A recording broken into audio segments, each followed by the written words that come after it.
Okay, नमस्कारम. So Monday आम्ही नेहमी white cloth घालतो. तुम्हाला बऱ्याच लोकांना माहिती आहे की आपण व्हाईट का घालतो, कारण की Monday is a new beginning of the week आणि एक पॉझिटिव्ह माइंडसेटने आपण दर मंडे स्टार्ट करतो.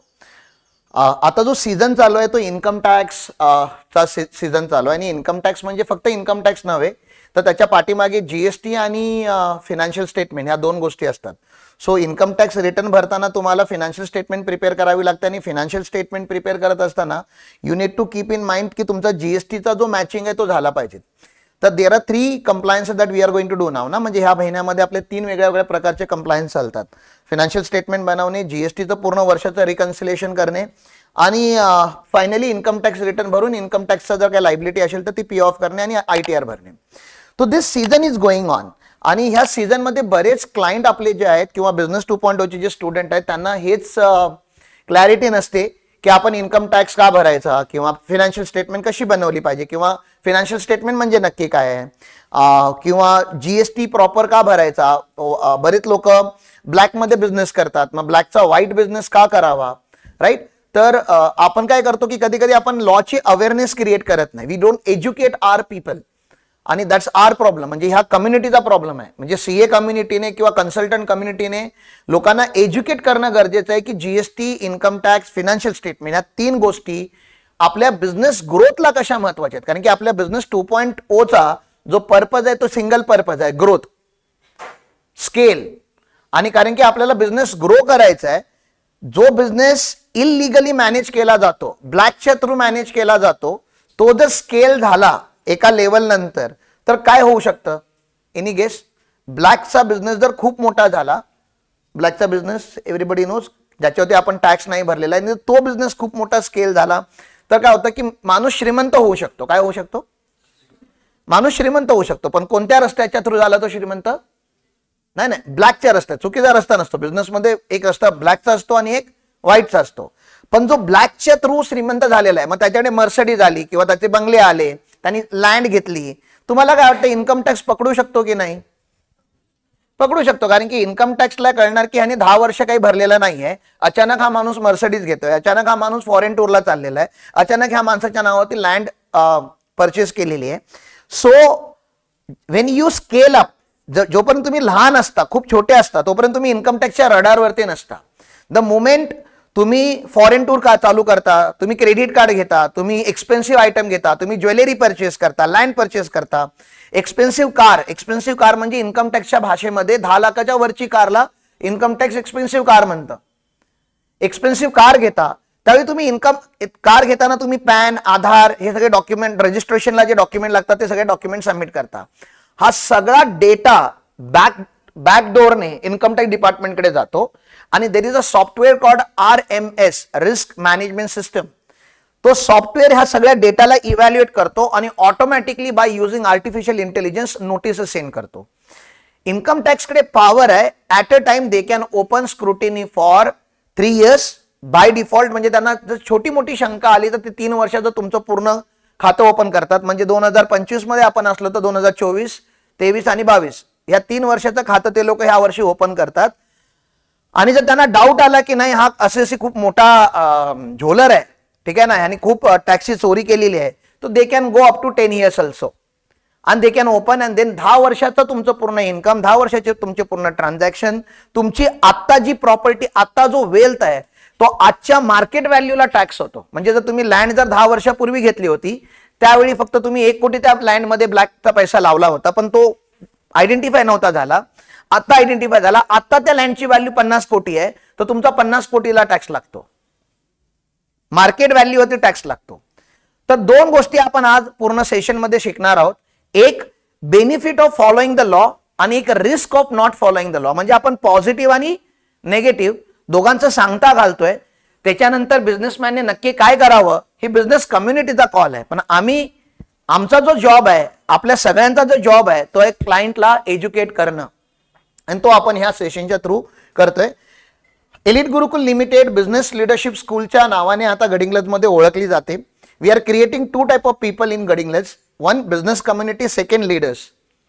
आणि जे बिझनेसमॅन आहेत ते बाय डिफॉल्ट लीडर असतात, पण त्यांच्या लिडरशिप ते लोक they don't invest in leadership skills and they don't invest in business skill. आपण कधीतरी बिझनेस चालू करतो आणि शिकलेला नसतो आपण बिझनेस कसा करायचा असतो, कोणाचं तरी थोडंफार बघितलेलं असतं इकडे तिकडे, थोडंफार ऐकलेलं असतं आणि बिझनेसमध्ये स्वतःला झोकून टाकतो.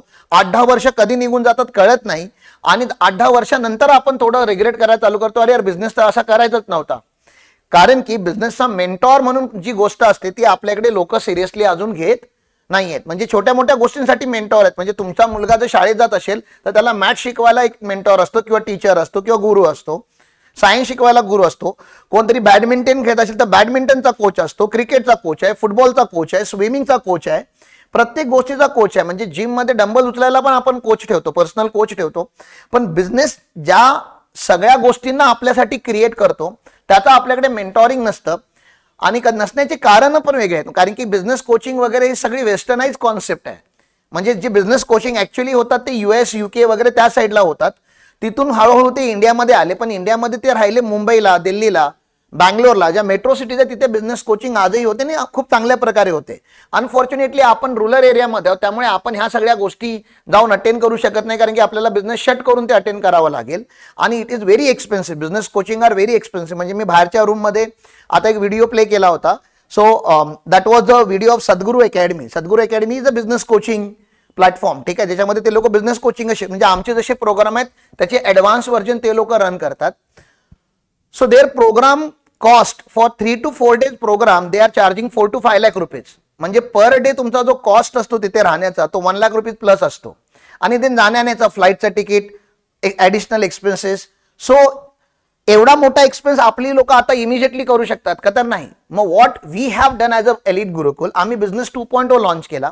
बिझनेस 2.0 मध्ये मी आतापर्यंतच्या आयुष्यामध्ये जे काही शिकलेलो आहे, जेवढं वाचलेलं आहे आणि जेवढ्या कंपन्यांना कन्सल्टन्सी देऊन जे नॉलेज आतापर्यंत आम्ही गोळा केलेला आहे ते नॉलेज आम्ही इथे एकदम रिझनेबल प्राइस मध्ये आम्ही लोकांबरोबर शेअर करतोय. This is our entry level course business 2.0 which is 11 डेजचा कोर्स आहे. म्हणजे 11 सेशनचा कोर्स आहे. नंबर ऑफ डेज वाढू शकतात त्याच्यामध्ये.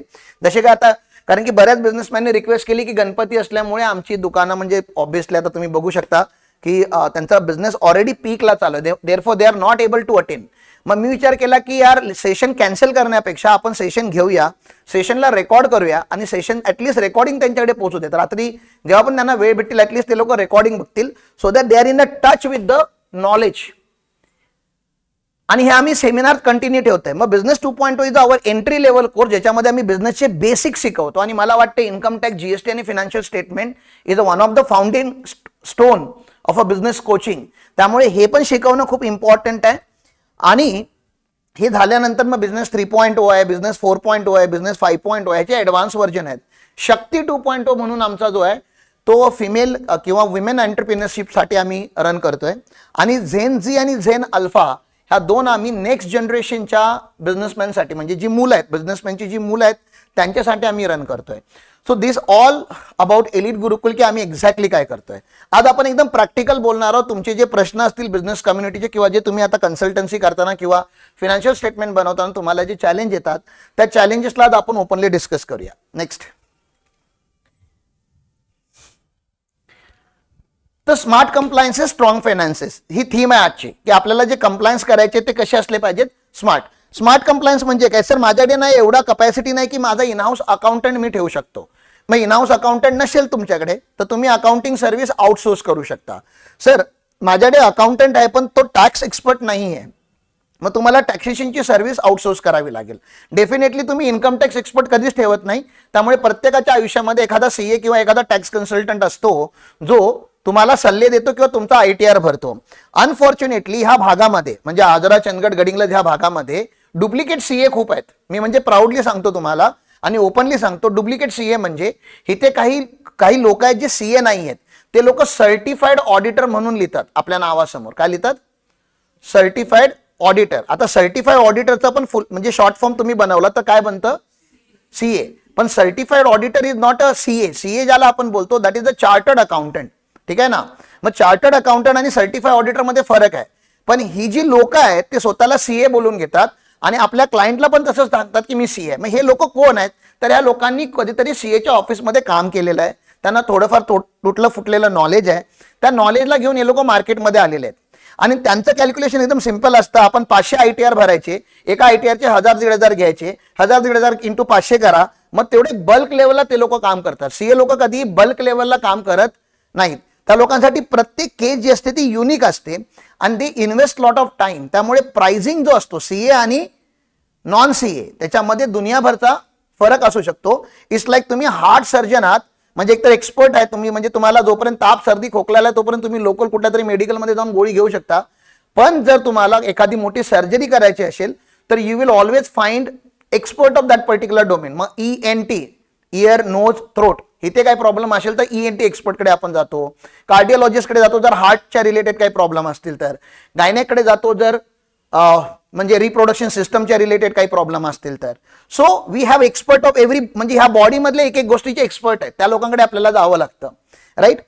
तसं बिझनेसमध्ये जर तुम्हाला जर खरंच रिअल सल्ले हवे असतील, भले तुम्ही ITR कोणाकडून पण भरून घ्या, तुमच्या एक्झिस्टिंग कन्सल्टंटकडून भरून घ्या, पण एक सल्ला म्हणून, एक ॲडवाइस म्हणून तुम्हाला प्रोफेशनल लोकांकडे जावं लागतं if you want to grow your business. जर तुम्हाला तुमचे फायनान्शियल स्ट्रॉंग बनवायचे असतील तर.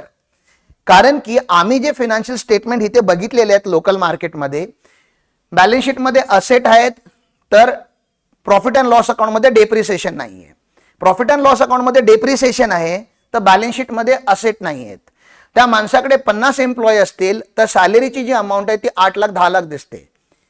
म्हणजे नंबर ऑफ एम्प्लॉई आणि सॅलरीची अमाऊंट मॅच होत नाही.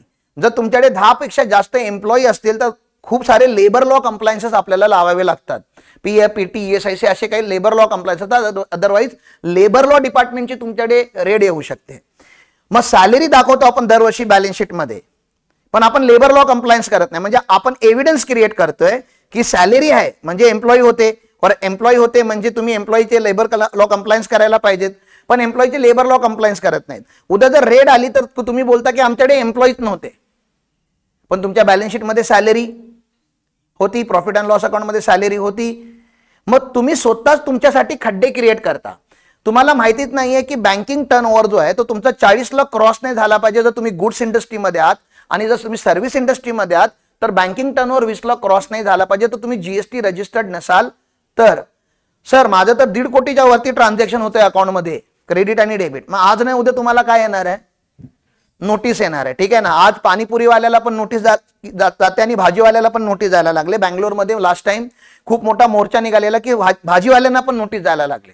मग भाजीवाल्याला का नोटीस जाते? कारण की भाजीवाला फक्त भाजी नाही विकत. तिकडे कर्नाटकामध्ये जी दुकान आहे तुम्ही जर बघाल तर किराणा मालाचं दुकान असतो, समोर भाजीचा स्टॉल असतो.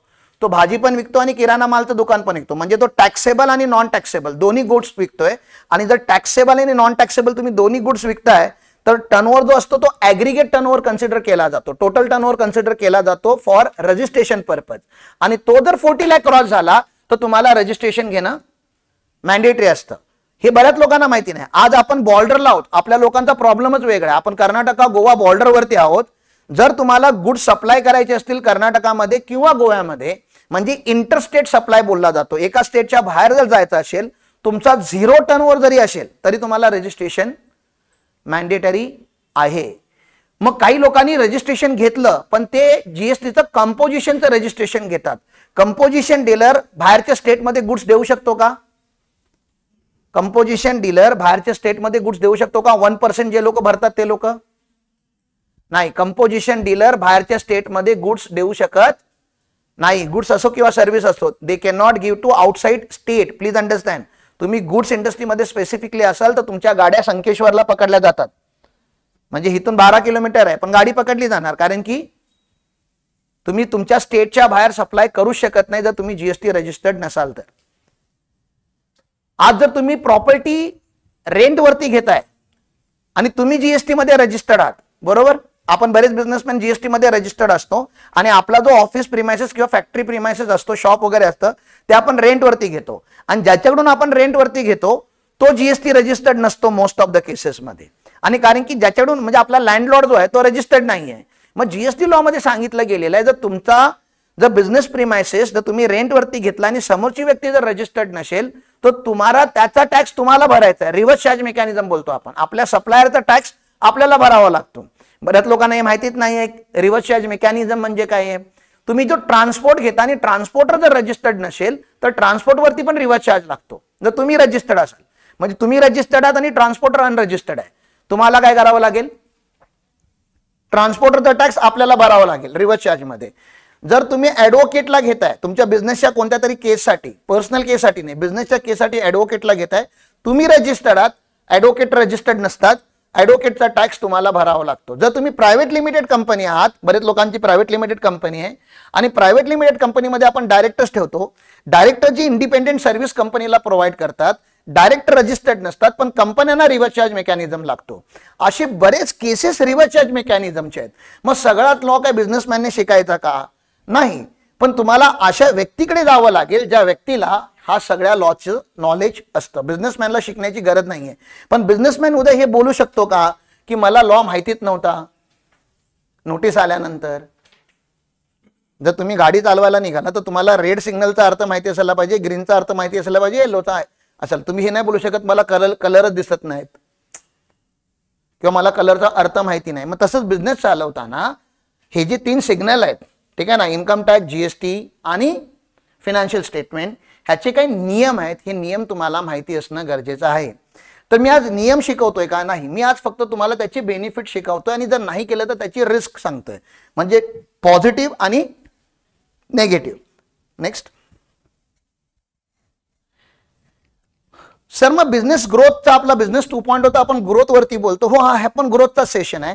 जर तुम्ही डिसिप्लिन असाल तर तुम्ही ग्रो व्हाल, जर तुम्ही डिसिप्लिन नसाल तर तुम्ही एक तर ग्रो होऊच नाही शकत. काही लोकांनी आपले टर्नओव्हर क्रॉस नाही केले. का नाही केले माहितीये? 40 लाख क्रॉस नाही केले. का नाही केले? 40 लाख क्रॉस केल्यानंतर काय लागेल म्हणून 40 लाखाच्या खालती बिझनेस करतात. 8-10 वर्ष झाली. हा ऍटिट्यूड चुकीचा आहे की बरोबर आहे? मी जर हा टर्नओव्हर क्रॉस केला तर मला जीएसटी लागेल, हा खूप चुकीचा ऍटिट्यूड आहे ना. मग तुम्ही 40 करोड करू शकला असता कदाचित ह्या वर्षी, पण 40 करोड टॅक्सचा चोर नाही करू शकत.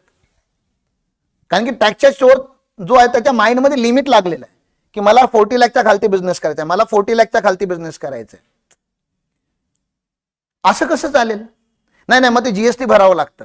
तुम्ही कधी कॅल्क्युलेट केलंय का एक्सेल वरती बसून की जीएसटी लागल्यानंतर मला बिझनेस मध्ये माझी प्रॉफिट मार्जिन कुठे जाणार आहे, विदाउट जीएसटी माझी प्रॉफिट मार्जिन कुठे, हे कुठेतरी कॅल्क्युलेशन करावं लागेल ना. म्हणजे आपण हवेत बोलण्यापेक्षा तुमच्या बिझनेस मॉडेलला घेऊन तुम्हाला एका एक्सपर्ट सल्लागाराकडे बसून तुम्हाला ते कॅल्क्युलेट करावं लागेल की आतापर्यंत मी बिझनेस केला विदाउट जीएसटी मध्ये, तो जर मी जीएसटी मध्ये केला असता तर मला काय बेनिफिट लागलं असतं. तो एक एक्सेल शीट बनवू शकते ह्याची. आणि जर तुमच्या मार्जिन अफेक्ट होत असतील तर तुम्ही नाही करायला पाहिजेत.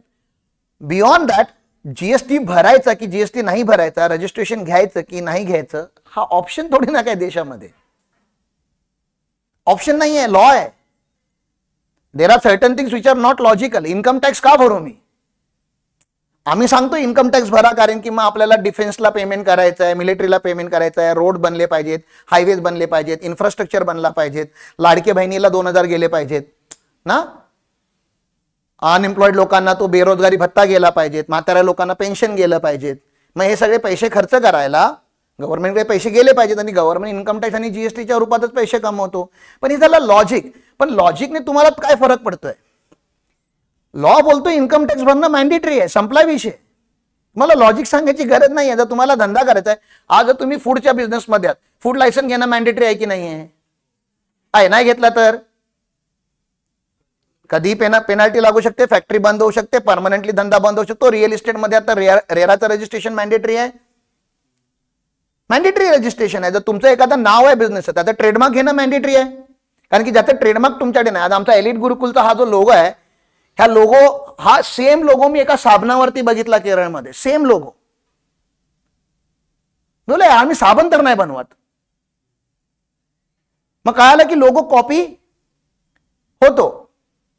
मग लोगो जर कॉपी होतो तर मग आम्ही ठरवलं की नाही आपण ट्रेडमार्क घेऊन ठेवूया. ऍटलीस्ट उद्या जर आपल्याला असं सिमिलर काहीतरी दिसलं तर आपल्याला त्याच्यावरती केस टाकता येईल.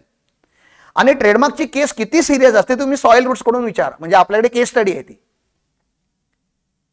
पूर्ण पॅकेजिंग मटेरियल प्रिंट केलं होतं त्यांनी आणि ट्रेडमार्कची केस आली त्यांच्या जुन्या नावावरती. आणि त्यांना पूर्ण ते 15 ते 20 लाखाचं पॅकेजिंग मटेरियल जे प्रिंट केलं होतं ते स्क्रॅप करावं लागलं. कारण की त्या पॅकेजिंग मटेरियलने ते मार्केटमध्ये आता गुड्स विकू शकत नाहीत.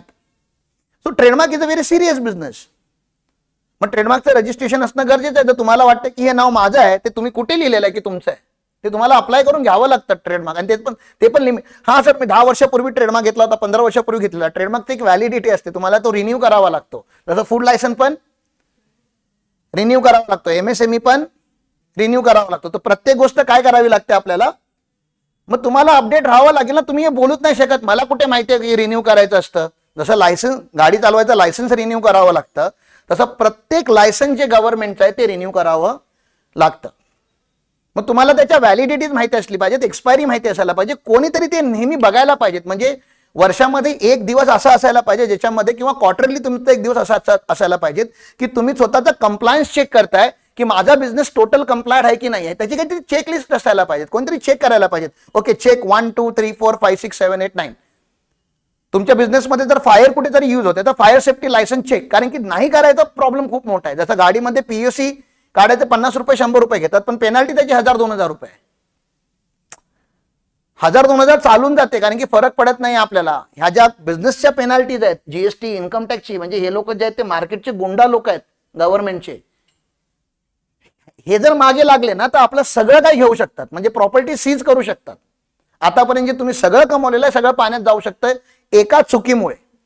मग जो बिझनेस कंप्लाइड आहे, डिसिप्लिन आहे, तोच ग्रो होतो आम्ही असं बोलतो. कारण की बिझनेसची ग्रोथ आणि टॅक्सची चोरी एकत्र कधीच जात नाही. एक तर तुम्ही टॅक्सचे चोर राहता किंवा तुम्ही बिझनेस ग्रो करता. मग आपण तर बिझनेस ग्रोथच्या सेशनमध्ये आहोत. बिझनेस 2.0 आपला बिझनेस ग्रोथ वरती आहे. मग तुम्हीच मला सांगा, ज्याला मी बिझनेस 2.0 कोचिंग करतोय तो GST रजिस्टर्ड असायला पाहिजेत की नसायला पाहिजेत? असायला पाहिजे. ज्याला मी बिझनेस 2.0 शिकवतोय किंवा ज्यांना शिकवायचं आहे त्यांची फायनान्शियल स्टेटमेंट स्ट्रॉंग असायला पाहिजे की वीक असायला पाहिजे? स्ट्रॉंग असायला पाहिजे. त्यांचा ITR स्ट्रॉंग, ITR म्हणजे इन्कम टॅक्स रिटर्न स्ट्रॉंग असायला पाहिजे की वीक असायला पाहिजे? स्ट्रॉंग. अच्छा, त्यांचा जो टर्नओव्हर आहे, टर्नओव्हर म्हणजे बिझनेसमध्ये जो पैसा खेळतो, बँकेत जेवढे पैसे आले तेवढे टॅलीमध्ये पण दिसले पाहिजे, म्हणजे अकाउंट्समध्ये दिसले पाहिजेत. म्हणजे bank is equal to tally. Books of अकाउंटमध्ये प्रत्येक 1-1 रुपयाचा हिसाब आपल्याकडे असायला पाहिजेत. कारण की 8 वर्षामध्ये 6 वर्षामध्ये कधीही नोटीस येऊ शकते. 2030 ला नोटीस आली तर 2025 चे बुक्स ऑफ अकाउंट काढायचे कसे जर रेकॉर्ड येत नसतील तर. सो जे बँकेत पैसे आले त्याचा 1-1 रुपयाचा हिसाब कुठे असायला पाहिजेत? टॅलीमध्ये. टॅलीमध्ये जेवढा आहे तेवढा टर्नओव्हर गेला पाहिजे GST पोर्टलला. आणि जो GST पोर्टल वरती टर्नओव्हर आहे तोच टर्नओव्हर इन्कम टॅक्स रिटर्न मध्ये पण असायला पाहिजेत. म्हणजे हे 4 तरी इक्वल टू असायला पाहिजेत. Bank is equal to tally, tally is equal to GST, GST is equal to income tax. ह्याच्यामध्ये कुठेही मिसमॅच आला, मिसमॅचची कारण खूप असू शकतात, पण मिसमॅच आला तर आणि त्याचं लॉजिकल एक्सप्लेनेशन नसेल तर काय होऊ शकतं? इन्कम टॅक्स आणि GST मॅच नाही झाला. GST जास्त आहे, इन्कम टॅक्स मध्ये कमी आहे. कोण नोटीस पाठवेल? Income tax. इन्कम टॅक्स मध्ये टर्नओव्हर जास्त आहे, GST मध्ये टर्नओव्हर कमी आहे. कोण नोटीस पाठवणार?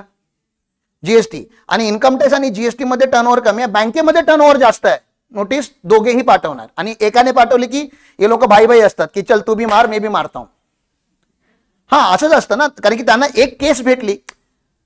डिपार्टमेंटच्या ऑफिसरला पगार का देते डिपार्टमेंट? इन्कम टॅक्स ऑफिसर्स जे UPSC टॉप करून जे लोक येतात, इंडियन रेव्हेन्यू सर्व्हिस मधून जे ऑफिसर अपॉइंट होतात, त्यांना घर, गाडी, बंगला, पगार, एम्प्लॉई हे सगळी सोयी सुविधा गव्हर्नमेंट का देतं? इन्कम टॅक्सच्या लोकांचं काम काय? काय काम असेल? टॅक्सचे चोर पकडाय. मग तसे GST ऑफिसरचं काम काय? हा, मग तसं जो फूड लायसन वाले ऑफिस त्यांचं काम काय? फूड लायसन्स कोण घेत नाही त्याला पकडणे. तसा जो हेल्थ ऑफिसर असतो किंवा ते फार्माचे लायसन जे देतात, ते लोक मेडिकलला जाऊन कधीही व्हिजिट करू शकतात की तुमच्याकडे फार्मासिस्ट आहे की नाही आहे, हा त्याच्या नॉर्म्स आहेत ते फॉलो झालेले आहेत की नाही आहेत. म्हणजे गव्हर्नमेंट डिपार्टमेंटमध्ये एवढे ऑफिसर आहेत की तुम्हाला कोणीही पकडू शकतं. सर आतापर्यंत गेले 25 वर्ष मी धंदा करतोय, कोणी पकडलं नाही. 2 रिझन असू शकतात. एक reason number 1, you are very small.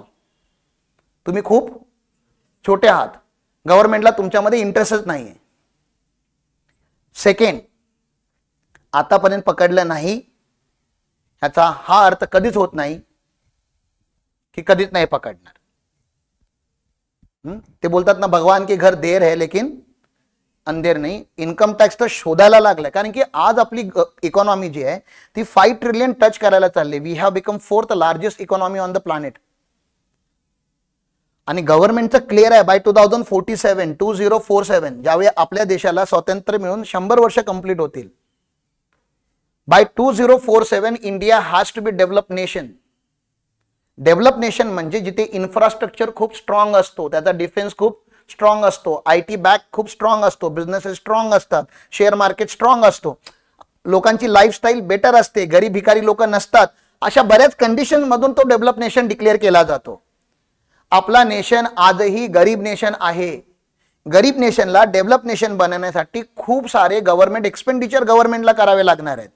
गव्हर्नमेंटला expenditure करायला गव्हर्नमेंटकडे रेव्हेन्यू आला पाहिजेत आणि गव्हर्नमेंटकडे रेव्हेन्यू येण्याचा जो मेन रस्ता आहे तो आहे टॅक्स. गव्हर्नमेंट टॅक्सच्या चोरांना सोडणार नाही. लिहून घ्या तुम्ही. आणि जे यंग जनरेशन इथे बसलेली आहे त्या लोकांसाठी हा गोल्डन अपॉर्च्युनिटी आहे. का? कारण की आजही इंडियातले लेस दॅन 3% लोक जे ऍक्च्युअली खूप चांगले इन्कम कमवतात, लेस दॅन 3% लोक are filing income tax return. 140 crore मधले फक्त 5 ते 6 करोड लोक इंडिव्हिज्युअल्स बोलतोय, नंतर कॉर्पोरेट्स ऍड होतात, इंडिव्हिज्युअल लोक इन्कम टॅक्स रिटर्न भरतात आहेत. त्यामधले 50% पेक्षा जास्त लोक इन्कम टॅक्स रिटर्न भरतात पण इन्कम टॅक्स एकही रुपये देत नाहीत. आणि सगळ्यांची जर लाईफस्टाईल जर काउंट केली मग ते लोक इलेक्ट्रिसिटी बिल, तुमचा विजा, पासपोर्ट, तुमच्याकडे कोणत्या गाड्या आहेत, तुमच्याकडे कोणती प्रॉपर्टी आहे, हे सगळं आधार लिंकिंगच्या थ्रू आधार सीडिंग व्हायला चाललंय. जिथे जिथे आधार तुम्ही दिलेला आहे सिंगल क्लिक वरती त्यांच्या सॉफ्टवेअरमध्ये तो डेटा फीड होणार आहे. आताही तुम्हाला जर तुमची कोणती कोणती इन्फॉर्मेशन डिपार्टमेंटकडे माहिती असेल, अजून हा सॉफ्टवेअर जो आहे तो डेव्हलपमेंट स्टेजमध्ये आहे, पण हाफ रेडी सॉफ्टवेअरला पण किती नॉलेज आहे जर तुम्हाला बघायचं असेल तर ज्या लोकांना माहिती नसेल त्या लोकांनी AIS अॅन्युअल इन्फॉर्मेशन स्टेटमेंट म्हणून ऍप येतो गव्हर्नमेंटचा. तर जसं प्ले स्टोअर मधून तुम्ही बाकी इंस्टाग्राम, फेसबुक वगैरे डाउनलोड करता तसा एक ऍप डाउनलोड करा, AIS अॅन्युअल इन्फॉर्मेशन स्टेटमेंट. तुमच्या ओळखीमध्ये जे कोण लोक आहेत, जे कोण लोक हे सगळे ट्रान्झॅक्शन करतात त्या लोकांची इन्फॉर्मेशन डिपार्टमेंटकडे किती आहे जर ते तुम्हाला बघायचं असेल तर तो तुम्हाला AIS डाउनलोड करावा लागेल. इन्कम टॅक्स पोर्टलवरती रजिस्टर्ड करावं लागतं. आणि pan is a log in ID. म्हणजे तुम्हाला माहिती नसेल की लॉग इन ID काय, तर तुमचा परमनंट अकाउंट नंबर हा लॉग इन ID असतो. मग तो लॉग इन ID टाकून तुम्हाला ते ऍप डाउनलोड करून त्याच्यामध्ये तुमची इन्फॉर्मेशन डिपार्टमेंटकडे किती आहे. डिपार्टमेंट खूप आता फेअर आहे. डिपार्टमेंट बोलतं आम्ही तुम्हाला डायरेक्टली सांगणार तुमची इन्फॉर्मेशन माझ्याकडे काय काय आहे. ते तरी बघून कमीत कमी माणसाने आता काय करायला पाहिजे, व्यवस्थित रिटर्न्स वगैरे भरायला चालू करायला पाहिजे. आणि ही सुरुवात आहे, हा एंड नाही आहे. AI तुम्हाला कळतंय आता आर्टिफिशियल इंटेलिजन्स किती स्ट्रॉंग होत चाललेलं आहे. तुमचं इलेक्ट्रिसिटी बिल किती आले ते पण थोड्या दिवसांनी तिकडे दिसायला चालू होणार. गरीब माणसात जो बिलो पॉवर्टी लाईनचा राशन कार्ड ज्याने घेतलेला आहे, अॅन्युअल इन्कम 30,000 40,000 दाखवून, त्याचं इन्कम टॅक्सचं बिल तर 1.5 लाख असू शकत नाही ना वर्षभराचं. त्याच्या घरामध्ये एअर कंडिशन तर नसू शकतो ना. ऑरेंज कार्ड ज्याच्याकडे त्याच्या घरामध्ये AC तरी नसला पाहिजे असं माझं म्हणणं आहे. म्हणजे तो दाखवतोय गरीब पण तो गरीब नाहीये.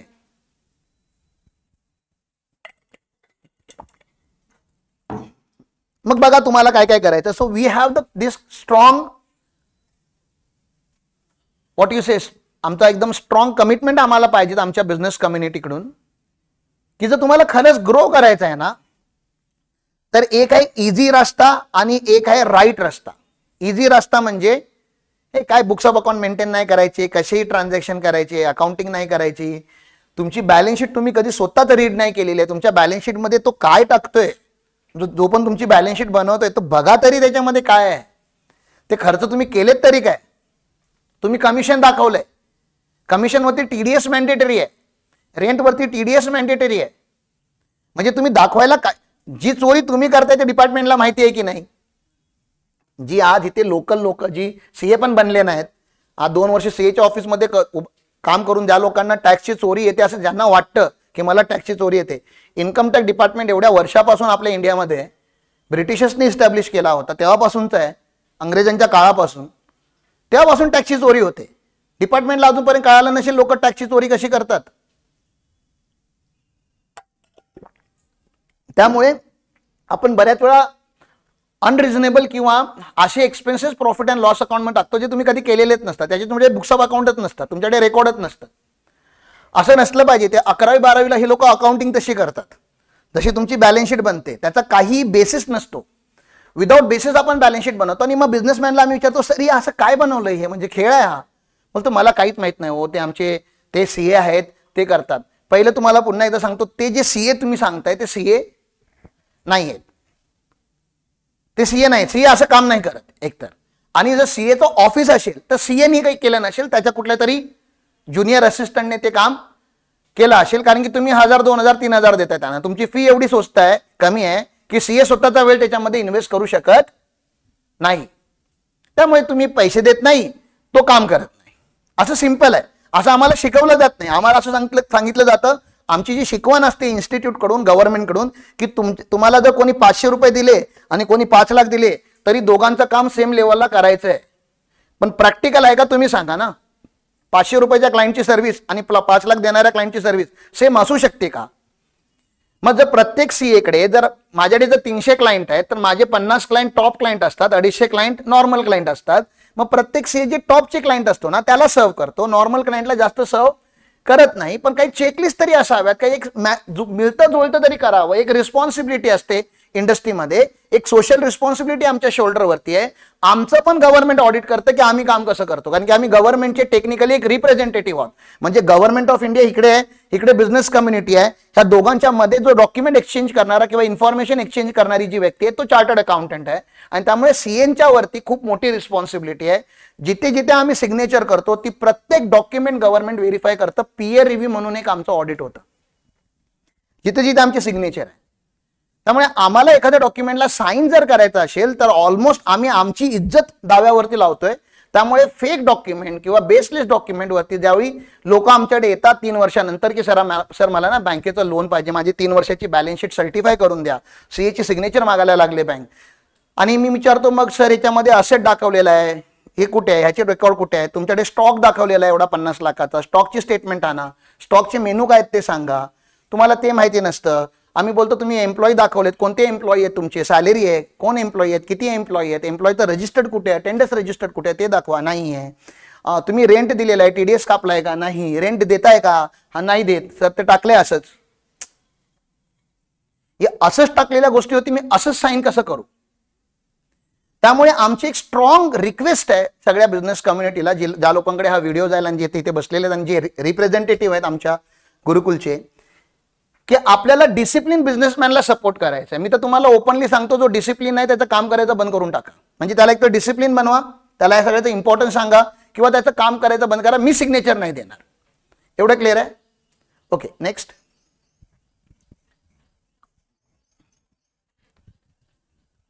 जीएसटी काय इम्पॉर्टंट आहे आपण त्याच्यावरती थोडं चर्चा करूया. आणि तुमचे काही प्रश्न असतील खास करून बिझनेस कम्युनिटीचे, प्लीज सर हँड रेज करून तुम्ही क्वेश्चन रेज करू शकता, कारण की त्याची उत्तरं मला द्यायची आहेत. सर एक तर जीएसटी तुमची बिझनेस आयडेंटिटी आहे. जर तुमचा बिझनेस जीएसटी मध्ये रजिस्टर्ड आहे तर तीच तुमची ओळख आहे. कोणताही मोठा वेंडर तुमच्याबरोबर काम करणार नाही जर तुम्ही जीएसटी मध्ये रजिस्टर्ड नाही आहात. तर त्याच प्रकारे कोणताही मोठा कस्टमर तुमच्याकडून घुस घेऊ शकत नाही. B2B बिझनेस आणि B2C बिझनेस, सिंपल हे 2 तरी वर्ड समजतात सगळ्यांना, बिझनेस टू बिझनेस आणि बिझनेस टू कस्टमर. रिटेल वाल्यांनी एक वेळ जीएसटी नाही घेतला तर समजतंच, त्यांनी पण घ्यायला पाहिजेत, कारण की QR कोड त्यांनी पण लावलेला आहे. रिस्क त्या लोकांच्या डोक्यावरती पण आहे. पण तिथे एक वेळ कळतं की ठीक आहे, त्यांचा 5 रुपये 10 रुपये 25 रुपये असा व्यवहार होतो. त्यामुळे कोणी एवढं क्रेडिट वगैरे असं बघत नाही. पण B2B बिझनेसमध्ये जसे आम्ही आज रजिस्टर्ड आहोत, आम्ही कोणत्याही अशा व्यक्तीकडून माल विकत घेत नाही जो जीएसटी मध्ये रजिस्टर्ड नाही. कारण की आम्हाला जीएसटी कॉस्टच नाहीये. आम्हाला जीएसटी कॉस्ट का नाहीये? कारण की जीएसटी जर मी आज 1 लाख रुपयाचा लॅपटॉप घेतला आणि त्याच्यावरती जर मी 18,000 जर टॅक्स भरलेला आहे तर दिले तर मी 1,18,000, पण माझ्यासाठी कॉस्ट फक्त 1 लाखच आहे. कारण की 18,000 देतात त्याचं गव्हर्नमेंट मला कुपन देतं, क्रेडिट देतं, माझ्या जीएसटीच्या समोर तो सेट ऑफ होतो. That coupon is known as ITC, input tax credit. Government मला अप्रिशिएट करतं की मी जीएसटी मध्ये रजिस्टर्ड आहे आणि माझ्या समोर पण जर जीएसटी मधला रजिस्टर्ड असेल तर त्याने जे मला 18,000 दिले त्याचं क्रेडिट पुढे पास ऑन होणार. म्हणजे जी सर्व्हिस मी दिली, उद्या मी तुम्हाला 2 लाखाची फी लावली आणि 2 लाखाच्या फी वरती मी 18% म्हणजे 36,000 रुपये जर तुमच्याकडून जीएसटी चार्ज केला तर तुम्हाला कॉस्ट 2च लाख आहे. 36,000 तर तुम्हाला काय मिळणार आहे? क्रेडिट मिळणार आहे. ते जर तुम्ही अनरजिस्टर्ड आहात, मी तुम्हाला मला तर तुम्हाला जीएसटी लावूनच बिल करायचं आहे, पण तुमच्यासाठी जीएसटी पूर्ण कॉस्ट होऊन जाते. तुमच्यासाठी जीएसटी कॉस्ट आहे कारण की तुम्हाला क्रेडिट भेटूच नाही शकत. क्रेडिट त्यालाच मिळतं इकडे जो जीएसटी मध्ये रजिस्टर्ड आहे ते पण रेग्युलर मध्ये रजिस्टर्ड आहे. बरेच लोक जीएसटी मध्ये रजिस्ट्रेशन घेतात पण कंपोजिशन नावाची घटिया स्कीम आहे त्याच्यामध्ये घेतात आणि त्यांना वाटतं ते फायद्यामध्ये. मी बोलतो तुम्हाला जे वाटते तुम्ही फायद्यामध्ये आहात त्याचं कधीतरी कुठल्या तरी एक्सपर्टकडे बसून काय करून घ्या, कॅल्क्युलेशन करून घ्या. कदाचित असाल पण तुम्ही फायद्यामध्ये, पण कदाचित बोलतोय चान्सेस खूप कमी आहेत. तुम्ही लॉस मध्येच असाल हे माझं अंडरस्टँडिंग आहे, कारण की एवढे वर्ष मी जीएसटी शिकवतोय. मी जीएसटी 2012 मध्ये वाचायला चालू केलाय, जीएसटी आलेला आहे 2017ला. तो प्लीज अंडरस्टँड, जीएसटी आल्यानंतर आम्ही जीएसटी ने स्टडी केलेला आहे. जीएसटी याच्या अगोदर 2012 मध्ये माझा close friend Anjesh, he was a author of GST book, कारण की 2012 मध्ये जीएसटी येणार होता. पण भारत आहे तुम्हाला माहिती आहे, पार्लमेंटमध्ये काही लॉचं एवढे इझिली अप्रुव्हल नाही मिळत. मग त्यामुळे तो जीएसटी यायला, तसं तो 2002 पासून प्रपोज आहे जीएसटी, पण 2012ला असं वाटलेलं की आता पक्का येणार. गव्हर्नमेंटने ड्राफ्ट पण रिलीज केले, त्याच्यावरती आम्ही स्टडी पण केली. मग जर मी जे जीएसटी एवढ्या वर्षापासून वाचतोय तर मी काहीतरी ऑथॉरिटीने तुम्हाला सांगतोय की composition scheme is a bad scheme, तुम्ही त्याच्यामध्ये नाही जायला पाहिजे. त्याचा खूप मोठा लॉस आहे. सगळ्यात मोठा लॉस हा आहे की कंपोजिशन डीलर जो आहे तो B2B बरोबर व्यवहार करू शकत नाही, तो इंटरस्टेट माल विकू शकत नाही, तो ऑनलाईन माल विकू शकत नाही. आणि जर त्याला रिव्हर्स चार्ज लागला, रिव्हर्स चार्ज म्हणजे समजते मगाशी थोडंफार सांगितलं मी, थोडंफार तुम्हाला शिकावं लागेल. जर त्याने ट्रान्सपोर्टरची सर्व्हिस घेतली, त्याने जर डायरेक्टरची सर्व्हिस घेतली, त्याने जर लॉयरची सर्व्हिस, चुकून जर त्याला रिव्हर्स चार्ज लागला तर त्याला रेग्युलर मध्ये झक मारून शिफ्ट व्हावंच लागतं. कंपोजिशन स्कीम इनव्हॅलिडेट होऊन जाते तिथे. ते बऱ्याच लोकांना माहिती नाहीये, जे कंपोजिशन मध्ये आहेत त्या लोकांना पण. मग आम्ही बोलतो त्या स्कीम मध्ये जाऊच नका ना, जिथे रिस्क आहे, जिथे खड्डे आहेत. सो एक तर बिझनेसची तुमची आयडेंटिटी बनते की तुम्ही जीएसटी रजिस्टर्ड आहात. मी जीएसटी रजिस्टर, मी प्राऊडली सांगतो आम्ही जीएसटी रजिस्टर, आमच्या दुकानावरती, म्हणजे जीएसटीचा लॉच असा आहे की तुम्ही जर जीएसटी रजिस्टर असेल तर दुकानाच्या बोर्डच्या नावाखालतीच जीएसटी नंबर दिसला पाहिजे. मी काय तुम्हाला सांगू, तुम्ही स्वतः मार्केटमध्ये फिरून या, तुम्ही सगळे बिझनेसमॅन आहात, तुम्हाला बघा कुठे कुठे जीएसटीचा नंबर दिसतो आणि कुठे जीएसटीचा नंबर दिसत नाही. मला सांगा, उद्या डिपार्टमेंटला जर इकडे रेड मारायची असेल तर त्यांनी काय करायला पाहिजेत? गडिंग्लजच आपण बोलतो, त्यांनी काय करायला पाहिजेत? एक गाडी घेऊन, एक टीम घेऊन यायला पाहिजेत आणि काय करायला पाहिजे, जिथे जीएसटीचा नंबर आहे त्यांना सोडा, त्याच्या बाजूला जीएसटीचा नंबर बोर्डवरती नाहीये, बोर्डवरती नंबर न लावाय, म्हणजे नंबर आहे पण बोर्डवरती न लिहिण्याची पहिली पेनल्टी 5,000 सुरुवातीतून, म्हणजे एंट्री करायच्या अगोदर 5,000ची नोटीस. आणि ते तर भरायचंच आहे. आता तो ऑप्शनच नाही, कारण की त्या लोकांनी फोटो काढला. आता ते विचारणार तुमची बँक स्टेटमेंट काढा, तुमच्याकडे 3 QR कोड असतात, तिन्ही काउंटरला लावलेत तुम्ही मस्त मध्ये. सेम दुकानामध्ये 3 QR कोड का असतात? एक बायकोच्या नावावरती, एक आईच्या नावावरती, एक माझ्या नावावरती. म्हणजे तुम्ही जे झोल करता ते त्यांना माहिती आहे. ते बोलतात ह्या दुकानाचा टोटल टर्नओव्हर किती, एवढा, किती वर्षापासून दुकान आहे एवढं, असं गुणाकार करतात. त्याच्यावरती एक अंदाजे जीएसटी लावतात, 100% मिनिमम पेनल्टी लावतात, 18% किंवा 24% इंटरेस्ट लावतात आणि एक मस्त मध्ये लव्ह लेटर तुम्हाला देतात. आणि तुम्ही ते कॅल्क्युलेट केलं तर तुम्हाला कळतं की ओहो, ह्याच्यामध्ये तर मला घर विकावं लागेल एवढं भरायचं असेल तर. मग तुम्ही सीए कडे जाता आणि बोलता सर खूप फाटली, शिवून द्या. सीए काय करणार आहे त्यावेळी? आम्ही नेहमी बोलतो सीए बी कितना सीए, एवढी फाडून आणलाय तुम्ही. मग एक लिमिट असतं चोरीचं पण. मग तुम्हाला कळतं की डिपार्टमेंटला एवढे छोटेसे ऍक्शन घ्यायचे फक्त बस. आणि डिपार्टमेंटला गव्हर्नमेंटने डेडिकेटेड व्हेकल दिलेत, ड्रायव्हर दिलेत, ऑफिसर्स दिलेत, ज्यांना फील्ड वर्क करायचं आहे. लकी आहात तुम्ही की ते गव्हर्नमेंट ऑफिसर आहेत म्हणून एसीची हवा खायला मजा येते म्हणून ते लोक फील्डवरती निघत नाहीत.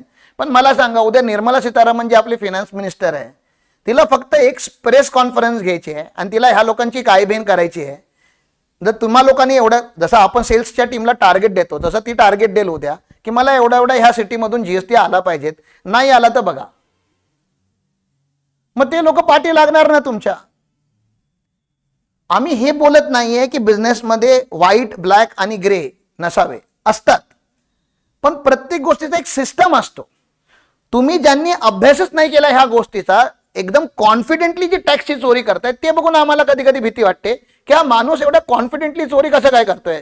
ह्याचा काका अमित शहा तर नाहीये, म्हणजे त्या लेवलला असतील तर म्हणजे ठीक आहे, म्हणजे तुम्ही एखादा फोन केलात तर तुम्हाला कदाचित डिपार्टमेंट सोडू शकतो, त्यावेळी अमित शहाजींनी फोन घेतला पण पाहिजे तुमचा ना. म्हणजे मोठे बिझनेसेस आहेत ज्यांना आपण मोठा बिझनेस बोलतो, ते रजिस्टर्ड असतात की अनरजिस्टर्ड असतात? रजिस्टर्ड बिझनेसच मोठा होतो, अनरजिस्टर्ड बिझनेस कधी मोठा होऊच शकत नाही. जे अनरजिस्टर्ड राहिले त्यांच्याकडे जाऊन बोला ना, 10 वर्ष झाली सर तुम्ही बिझनेसमध्ये आहात, का तुम्ही आतापर्यंत ग्रो नाही केलं? हे जीएसटी बीएसटी आपल्याला मगजमारी नको, मगजमारी नाही आहे ती, बिझनेसचे नियम आहेत. Only registered business can grow. तुमची ती आयडेंटिटी बनते, तुम्ही ते मार्केटमध्ये दिसायला चालू होता, तुमचं जीडीपी मध्ये कॅल्क्युलेशन होतं, हे सगळं म्हणजे बेनिफिट आहेत सगळे, देशाला पण तुम्हाला पण. तुम्हाला लिगली रेकग्नाइज केलं जातं. तुमच्याबरोबर कोणी बिझनेस करायचा असेल तर त्याच्याकडे ट्रस्ट ऑटोमॅटिकली बिल्ड होते की हा रजिस्टर्ड आहे, म्हणजे हा व्यवस्थित असेल. आय गेस तुमच्या प्रश्नाचं उत्तर मी दिलेलं आहे. येस सर, जीएसटीचे बेनिफिट काय आहेत? आतापर्यंत बरेच कव्हर केलेले आहेत मी तसे. नेक्स्ट कर. सगळ्यात इम्पॉर्टंट बेनिफिट, सगळ्यात महत्वाचा बेनिफिट आहे इनपुट टॅक्स क्रेडिट. सर आपण कशाचं क्रेडिट घेऊ शकतो? तुम्ही लॅपटॉप घेतला, तुम्ही क्रेडिट घेऊ शकता. तुम्ही पण लक्षात ठेवा मी काय सांगतोय. मोबाईल घेतला, क्रेडिट घेऊ शकता. आता मोबाईल तुम्ही अनरजिस्टर्ड आहात, तुम्ही क्रेडिट घेऊ शकत नाही. तुम्ही 2 व्हीलर घेतलात, 4 व्हीलर नाही, 2 व्हीलर घेतलात, तुम्ही क्रेडिट घेऊ शकता. तुम्ही सायकल घेतलात बिझनेससाठी, क्रेडिट घेऊ शकता. तुम्ही पंखा घेतलात, टेबल घेतलात, फर्निचर घेतलात, चेअर घेतलात, क्रेडिट घेऊ शकता. पार्टिशन घेतलं, क्रेडिट घेऊ शकता. तुमचा जर नॉर्मल कपडे तुम्ही घेतले तर तुम्ही ह्याचं क्रेडिट नाही घेऊ शकत. हा बिझनेस एक्सपेन्स नाही, हा पर्सनल एक्सपेन्स आहे. पण इथे एलिट गुरुकुल लिहिलं तर लगेच हा काय होऊन जातो, म्हणजे इन्कम टॅक्स मध्ये बिझनेस एक्सपेन्स आणि जीएसटी मध्ये ह्याचं क्रेडिट अवेलेबल होऊन जातं. मार्केटिंग एक्सपेंडिचर होऊन जातो माझ्यासाठी तो. म्हणजे प्रत्येक गोष्टीला तुम्ही बेनिफिट मध्ये कन्वर्ट. म्हणजे तुम्हाला फक्त वाटतं की मला रॉ मटेरियलचंच क्रेडिट मिळतं. मी बोलत नाही की फक्त तुमच्या मटेरियलचं तुम्हाला क्रेडिट मिळतं. मी तुम्हाला सांगतोय मटेरियल सोडून बिझनेसमध्ये जेवढ्या तुम्ही गोष्टी वापरता सगळ्या गोष्टींचं क्रेडिट अवेलेबल आहे. सर मी मर्सिडीज घेतो, त्याचं क्रेडिट नाही देत गव्हर्नमेंट, कारण की मर्सिडीज बिझनेसची आयटम नाहीये, शोक आहे तो, शोक. टेम्पो घेतलं तर टेम्पोचं क्रेडिट मिळेल. एम्प्लॉयला पिकअप ड्रॉप करायला बस घेतलात येलो प्लेटची, त्याचं क्रेडिट मिळेल. मग तुम्हाला माहिती असायला पाहिजे कोणत्या आयटमचं क्रेडिट मिळतं आणि कोणत्या आयटमचं क्रेडिट नाही मिळत, आणि कोणत्या आयटमचं घेतलं तर ते रिस्की आहे. जसं तुम्ही एअर ट्रॅव्हल बुक केली तर तुम्ही क्रेडिट घेऊ शकता त्याचं, पण तुम्हाला प्रूव्ह करावं लागेल की तुम्ही जे मनालीला गेलेलात ते बिझनेस टूरसाठी गेलेलात, बायकोला घेऊन दुसऱ्याच्या. स्वतःच्या बायकोला घेऊन पर्सनल झाला ना. सो कोणते क्रेडिट घ्यायचे, कोणते क्रेडिट नाही घ्यायचे, त्याची लिस्ट असते, ती तुम्हाला समजावी लागते. नंतर तुम्ही हे बोलू शकत नाही, अरे आम्हाला माहितीच नव्हतं, ह्याचं क्रेडिट घ्यायचं नव्हतं, असं ना. नंतर बोलून काहीच फायदा नाहीये. नोटीस आल्यानंतर काहीच नाही करू शकत. Wider market access. मग वायडर मार्केट ऍक्सेस म्हणजे काय? तुम्ही ई कॉमला जाऊ शकता जर तुम्ही अनरजिस्टर्ड आहात किंवा कंपोजिशन मध्ये आहात. म्हणजे कंपोजिशन आणि आपण अनरजिस्टर्ड एकच पकडूया. जर तुम्ही कंपोजिशन किंवा अनरजिस्टर्ड असाल तर तुम्ही ई कॉम वरती रजिस्टर्ड नाही करू शकत. फ्लिपकार्ट, अमेझॉन, मिंत्रा किंवा अशी स्वतःची वेबसाईट काहीच नाही करू शकत. ई कॉमर्स वरती तुम्ही जाऊ शकत नाही. आणि माझं असं मत आहे, जी गुड्स इंडस्ट्री मधली लोक आहेत ते जर ई कॉम वरती नाही गेले तर थोड्या वर्षाने ते 100% बंद होणार आहेत. 100%. जे हॉटेल झोमॅटो स्विगी वरती नाहीये ते 100% त्याचा धंदा कमी होणार आहे. कारण की लोक आता खूप कमी लोक आहेत जे घरातून बाहेर निघून हॉटेलमध्ये जाऊन जेवायला एवढा वेळ काढतात. सगळ्यांना ऑन टेबल पाहिजे. झोमॅटो आणि स्विगीने आता ऑन डेस्क अशी सर्व्हिस चालू केली बँगलोरमध्ये. ऑन डेस्क म्हणजे ते लोक आयटमच असं पॅक करून देतात की तुम्ही काम करता करता खाऊ शकता. पॅन्ट्रीमध्ये जाऊन जेवायचा पण वेळ नाही आता लोकांकडे. त्याची सेपरेट पॅकिंग आहे. यू हॅव टू आयडेंटिफाय की मार्केटमध्ये काय चेंज होणार आणि त्याच्या हिशोबाने. पण जो जीएसटी मध्ये रजिस्टर्डच नाही तो ई कॉमवरती जाऊच नाही शकत. इम्पॉसिबल. मग ते तुम्हाला बघावं लागेल. सर तुम्ही वायडर टॅक्स ब्रेक्स मध्ये अजून काय, इंटरस्टेट पण तुम्ही करू शकता, इम्पोर्ट एक्सपोर्ट पण करू शकता. पण इंटरस्टेट इम्पोर्ट एक्सपोर्ट करायला पुन्हा काय लागेल, दुसऱ्या स्टेटमध्ये माल विकायला किंवा बाहेर माल विकायला रजिस्ट्रेशन लागणार. किंवा हायवेवरती गाडी पकडली ज्याचं बिल नाहीये त्याच्याकडे, जीएसटीचं बिल नाही, तुम्हाला माहिती आहे किती त्रास देतात. ईवे बिल असायला पाहिजे, जीएसटीचं इन्व्हॉइस असायला पाहिजे, गाडी पकडतात ते लोक. आता तुम्ही कोल्हापूरला जाताना टोल तुम्ही बघाल तर टोलचा पॅटर्न चेंज केलाय. म्हणजे प्रायव्हेट गाड्या ते लोक एका साईडने सोडतात आणि ज्या हे ट्रक वगैरे सगळ्या गाड्या आहेत ते वे ब्रिज वरून जातात. म्हणजे त्या गाडीमध्ये माल किती किलोचा आहे त्याचं वे ब्रिजच्या टोल वरती त्यांच्याकडे रेकॉर्डिंग असणार आहेत. आता हे का केलं त्यांनी? गव्हर्नमेंटने एवढा खर्च करून वे ब्रिज वजन काटा गाड्यांचा वजन काटा का लावला टोलवरती? कारण की कसं होत होतं 10 टनाचा माल येत होता पण 2 टन व्हाईट मध्ये यायचा, 8 टन ब्लॅक मध्ये यायचा. थोडा व्हाईट थोडा ब्लॅक. आता तिकडे वजन काट्यावरती वजन होणार, ई वे बिल त्याचं ऑलरेडी रेट झालेलं असणार, मिसमॅच येणार. गव्हर्नमेंट रेकॉर्डवरती नजर ठेवणार, ती गाडी कधीतरी हायलाइट होणार आणि त्या गाडीला कधीतरी त्या टोलवरती पकडलं जाणार. आणि एकदा पकडलं की फक्त त्या गाडीमध्ये जो माल आहे तो नाही पकडत, मग त्याचा वेंडर कोण, त्याचा सप्लायर कोण, त्याच्या मागे कोण, त्याच्या मागे कोण, त्याच्या मागे कोण, अगदी मॅन्युफॅक्चरर पासून रिटेलर पर्यंतची पूर्ण चेन ओपन करतात ते लोक. आणि कशी करतात ते तुम्हाला सांगितलं. लिगली ते लोक पण करत नाहीत, डिपार्टमेंट पण बऱ्याच गोष्टी इलिगली करतो. कारण की चोर के घर चोरी करना कहां चोरी हो गई, डिपार्टमेंट एकदम क्लियर आहे. तुम्ही कसं जाऊन बोलू शकता की नाही नाही मेरे साथ गलत हो रहा है? डिपार्टमेंट शुरू किसने किया था? बिझनेसची क्रेडिबिलिटी वाढते. जसं तुमचं इंस्टाग्रामवरती प्रोफाईल असतं तसं जीएसटीचं एक प्रोफाईल असतो. तुम्ही कुठल्याही माणसाबरोबर बिझनेस करताना त्याचा जीएसटी जाऊन चेक करायचा असतो, तो वेळेत रिटर्न भरतोय की नाही, तो वेळेत टॅक्स भरतो की नाही, अशी एक प्रोफाईल क्रिएट होते जीएसटीच्या पोर्टलवर. आणि it is accessible to every. म्हणजे त्याच्याकडे एक तर तुमच्याकडे पॅन असायला पाहिजे किंवा त्याचा जीएसटी नंबर असायला पाहिजेत. ते चेक करून तुम्ही इझिली त्याची प्रोफाईल चेक करू शकता. टॅक्स प्रोफाईल नावाची गोष्ट आहे आता मार्केटमध्ये. आणि जर तुमची टॅक्स प्रोफाईल स्ट्रॉंग असेल तर तुम्हाला ऑर्डर मिळतील. जर तिथे पोर्टलवरती दिसतंय की हा माणूस काय वेळेमध्ये टॅक्स भरत नाही, रिटर्न भरत नाही, तुम्ही त्याच्यावर बिझनेस कराल नाही करणार. ठीक आहे ना. Is of doing business government ह्याच्यावरती काम करायला लागलंय. अजून पण आपल्या देशामध्ये धंदा करणं एवढं इझी झालेलं नाहीये. पण 2017च्या अगोदर जेवढी डिफिकल्टी होती तेवढी डिफिकल्टी आता नाहीये. म्हणजे कंपॅरिझन मध्ये आता कमी त्रास होतो. त्रास आजही आहे पण कंपॅरिझन मध्ये जर मी 1990s ला गेलो तर एखादी फॅक्टरी लावायला 10 वर्ष लागायची. 10 वर्ष लागायची लायसन्स काढायला. 10 वर्ष विचार करा, तुम्हाला बिझनेस चालू करायचा आहे. आता 1980 मध्ये जर तुम्ही बिझनेस प्लॅन प्रपोजल टाकलात, 1990 किंवा 1995 मध्ये तुम्हाला लायसन्स भेटणार आहे. एवढं डिफिकल्ट होतं. आणि प्रत्येक काउंटरवरती करप्शन, 100-150 लायसन्सेस, एवढं डिफिकल्ट करून ठेवलं होतं म्हणजे गव्हर्नमेंटने. मग थँक्स टू मनमोहन सिंगजी ते 1991 मध्ये फिनान्स मिनिस्टर बनले. त्यांनी एलपीजी स्कीम आणली, लिबरायझेशन, प्रायव्हेटायझेशन, ग्लोबलायझेशन आणि बऱ्याच गोष्टी त्यांनी ढिल्या करायला चालू केल्या. आणि आजही गव्हर्नमेंट तेच करते. गव्हर्नमेंट दरवर्षी जर 50 लॉ बनवत असेल तर 100, 150, 200 लॉ डिलीट करायला लागले. गव्हर्नमेंट दोन्ही गोष्टी करायला लागले. आत्ताचं गव्हर्नमेंट पण इन्कम टॅक्स लॉ जेवढा मोठा होता त्या लोकांनी त्याला जवळजवळ 50-60% वरती आणलाय. नवीन इन्कम टॅक्स ऍक्ट आला, पास झाला, प्रेसिडेंटची असेंट आली 11 ऑगस्ट, 11 तारीख देवी. ठीक है ना. अपने लिए लकी है. बहुत नोटिस आएगा मार्केट में, बहुत पैसा है आप. आमच्या सीए लोकांचा धंदा कधी चालू होतो? नोटीस आल्या नंतर. कारण की टॅक्स रिटर्न पर्यंत तुम्ही जे डुप्लिकेट सीए तिथपर्यंत जाता. नोटीस आल्यानंतर तो बोलतो आता ओरिजिनल सीए कडे जावा. हे आता आपल्या हाताच्या बाहेरचं आहे. ते नोटीसचे रिप्लाय देत नाही. ग्रोथ रेडी, तुम्ही जर रजिस्टर्ड असाल, कंप्लायड असाल, सगळं तुमचं कायद्यामध्ये आहे, तुम्हाला कायदा समजतो आणि उद्या जर एखादी मोठी ऑर्डर आली तुम्ही घेऊ शकता का? आरामात घेऊ शकता. कारण की तुम्ही सगळे लिगली, तुम्हाला जे बिझनेसचे लिगल कॉर्नर आहेत ते सगळे माहिती आहे. त्यामुळे तुम्हाला स्केल करणं डिफिकल्ट नाही जाणार. इट्स लाईक जेव्हा तुम्ही अँड्रॉइड वरून आयफोन वरती जाता तेव्हा आयफोन सुरुवातीला असं अनइझी फिलिंग असते. किंवा गिअरची गाडी चालवताना ऑटोमेटेड गाडी चालवायला चालू केला तर थोडं अनइझी फिलिंग असतं. प्रीमियम आहे पण अनइझी फील होतं.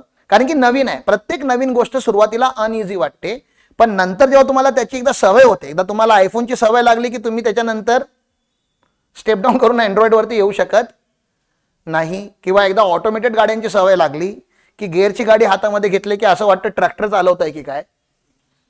ठीक आहे. ती फिलिंग चेंज होऊन जाते. तसंच जेव्हा तुम्ही लिगली कंप्लायड बिझनेस करता एवढी सुखात झोप लागते ना. कारण की डिपार्टमेंट कधीही येऊ देत, तुम्हाला फरक पडतोय का? नोटीस आली जरी चुकून माकून, कधी कधी नोटीस आपल्या चुकीमुळे नोटीस येतं असं नाही. मार्केटमध्ये दुसरं कोणतरी घाण करतं आणि नोटीस आपल्याला कधी कधी लागते. जर नोटीस आली तर तुम्हाला भीती असा असा इथे असा कळ येईल का आतमध्ये? नाही. पण ज्याने ब्लॅक करून ठेवलेला आणि नोटीस फक्त इन्कम टॅक्सने तुम्हाला विशिंग यू हॅपी दिवाळी म्हणून लेटर पाठवले, पण बाहेर इन्कम टॅक्स डिपार्टमेंट लिहिलंय, ज्याला ते पॅकेट खोलायच्या अगोदर काही लोकांचा बीपी शूटअप होतो. ठीक आहे. त्यामुळे कधी विचार करा, इन्कम टॅक्स डिपार्टमेंट आला आणि बेल वाजवल्या, त्याच्या गळ्यामध्ये आयडी इन्कम टॅक्स डिपार्टमेंटचा. किती लोक तर बेल वाजवल्यानंतरच खालती बसतात, म्हणजे पहिला दरवाजा खोलतात, दुसरा दरवाजा जो असतो इन्कम टॅक्स डिपार्टमेंटनी खालती बसतात पहिले. मग त्यांना सांगावं लागतं, अहो तुमच्याकडे नाही आलोय, 203 मध्ये आलोय, 203 मध्ये कोण आहे की नाहीये, तुम्ही पहिले पाणी प्या आणि नंतर या. एवढी फाटते लोकांची, कारण की ज्याने कांड केलेत त्याला त्याचं फळ कधी ना कधी भेटणार आहे. आणि एआयच्या जमान्यामध्ये 100% भेटणार आहे. मी 99.99 बोलत नाहीये, मी ह्या गोष्टीचा रोज अभ्यास करतो, त्या कॉन्फिडेंटली तुम्हाला सांगतोय 100% डिपार्टमेंट तुम्हाला जी पेनल्टी लागली पाहिजे ती लावणार आहे इथून पुढे तरी. त्यामुळे तुमचं, आमचं, गव्हर्नमेंटचं, आपल्या कम्युनिटीचं, सोसायटीचं, ह्या सगळ्यांचं भलं एकामध्येच आहे. जीएसटी रजिस्टर्ड नसाल तर स्टार्ट विथ रजिस्ट्रेशन. रिटर्न भरत नसाल वेळेत तर रिटर्न भरायला चालू करा. व्हाईट ब्लॅक हे खेळत असाल तर ब्लॅक बंद करा आणि व्हाईट चालू करा. त्याचे खूप बेनिफिट आहेत. आपण पुढे पुढे पुढे जाऊया. ठीक आहे. नेक्स्ट सर, आतापर्यंत मी बऱ्याच सांगितलेल्या आहेत गोष्टी की जर तुम्ही जीएसटी इग्नोर केला तर काय होतं. पहिले तर इग्नोर करू शकत नाही, कारण की लॉ आहे, तो लॉ ऑफ लँड आहे. जर तुम्हाला जीएसटी भरायचं नसेल तर जंगलामध्ये राहावं लागेल. इथं पेनल्टी लागतो, इंटरेस्ट लागतो, आयटीसी भेटत नाही, त्यामुळे तुमची प्रत्येक गोष्ट तुमच्यासाठी महागडी होऊन जाते. You cannot supply to big corporate किंवा बिग प्लेयर्स. B2B मध्ये धंदाच नाही करू शकत तुम्ही. फ्युचर फंड जो आहे हा खूप इम्पॉर्टंट पॉइंट आहे. जेव्हा तुम्ही, मी आता लोन घेतलं, माझ्याकडे 2.25 कोटीचं लोन आहे सर. 2.25 कोटीचं लोन घेऊन मी 4 करोडची प्रॉपर्टी बनवली. चांगलं आहे, म्हणजे तसं तर मूर्खपण आहे, पण 2.25 कोटीचं लोन घेऊन समोर 4 करोडची आत्ताची व्हॅल्यू, आत्ताची म्हणजे प्रेझेंट व्हॅल्यू सांगतो. आता जरी मी विकायला गेलो तर मला इकडून 4 कोटी येतील, इकडे 2.25 कोटी द्यायचे आहेत. आता पण मी 1.75 आत्ताच्या प्रेझेंट व्हॅल्यूला मी त्या तेवढ्या प्रॉफिटमध्ये. असं जर 2 कोटी कमावं लागलं असतं मला 1000 रुपयाचा जीएसटी भरून, तर विचार करा किती रिटर्न भरावे लागतील मला 2 कोटी कमवायला प्रॉफिट. मग वेल्थ क्रिएट करायचा असतो. वेल्थ काय करता येतो. आणि जे काही श्रीमंत झालेत, अदानी असो, अंबानी असो, तुम्हाला वाटतं स्वतःच्या पैशाने झालेत? नाही, त्यांनी दोघांकडून पैसे घेतात ते लोक. एकतर बँकेकडून घेतात किंवा एकतर पब्लिककडून घेतात. हे 2 इझी एक्सेस आहेत. आणि जर प्रोजेक्ट सोशल कॉज साठी असेल, थोडाफार त्याच्यामध्ये सोसायटी कुठेतरी इन्व्हॉल्व असेल, एम्प्लॉयमेंट जनरेशन किंवा एन्व्हायरमेंटच्या रिलेटेड एखादा प्रोजेक्ट असेल, सोलार एनर्जी वगैरे, green energy, wind energy, infra project, तर गव्हर्नमेंट सबसिडी पण देतं. म्हणजे गव्हर्नमेंट पण त्यांना पैसे देतं. म्हणजे पैसे, एकतर गव्हर्नमेंट पैसे घेतही आपल्याला दिसतं, पण गव्हर्नमेंट आपल्याला द्यायला पण बसलेलं आहे. पण कोणाला देतं? जो जीएसटी भरतो त्याला जीएसटीची सबसिडी आहे. जो लोन घेऊ शकतो, मोठं लोन घेऊ शकतो उद्या. आज गव्हर्नमेंटने AIF म्हणून स्कीम काढलेली आहे, माहिती आहे तुम्हाला? AIF scheme, agriculture infrastructure fund.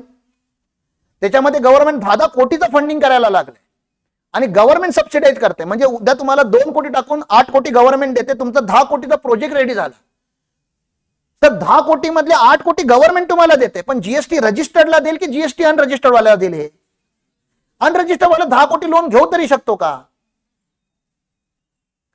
म्हणजे किती मोठी अपॉर्च्युनिटी आपण मिस करतोय.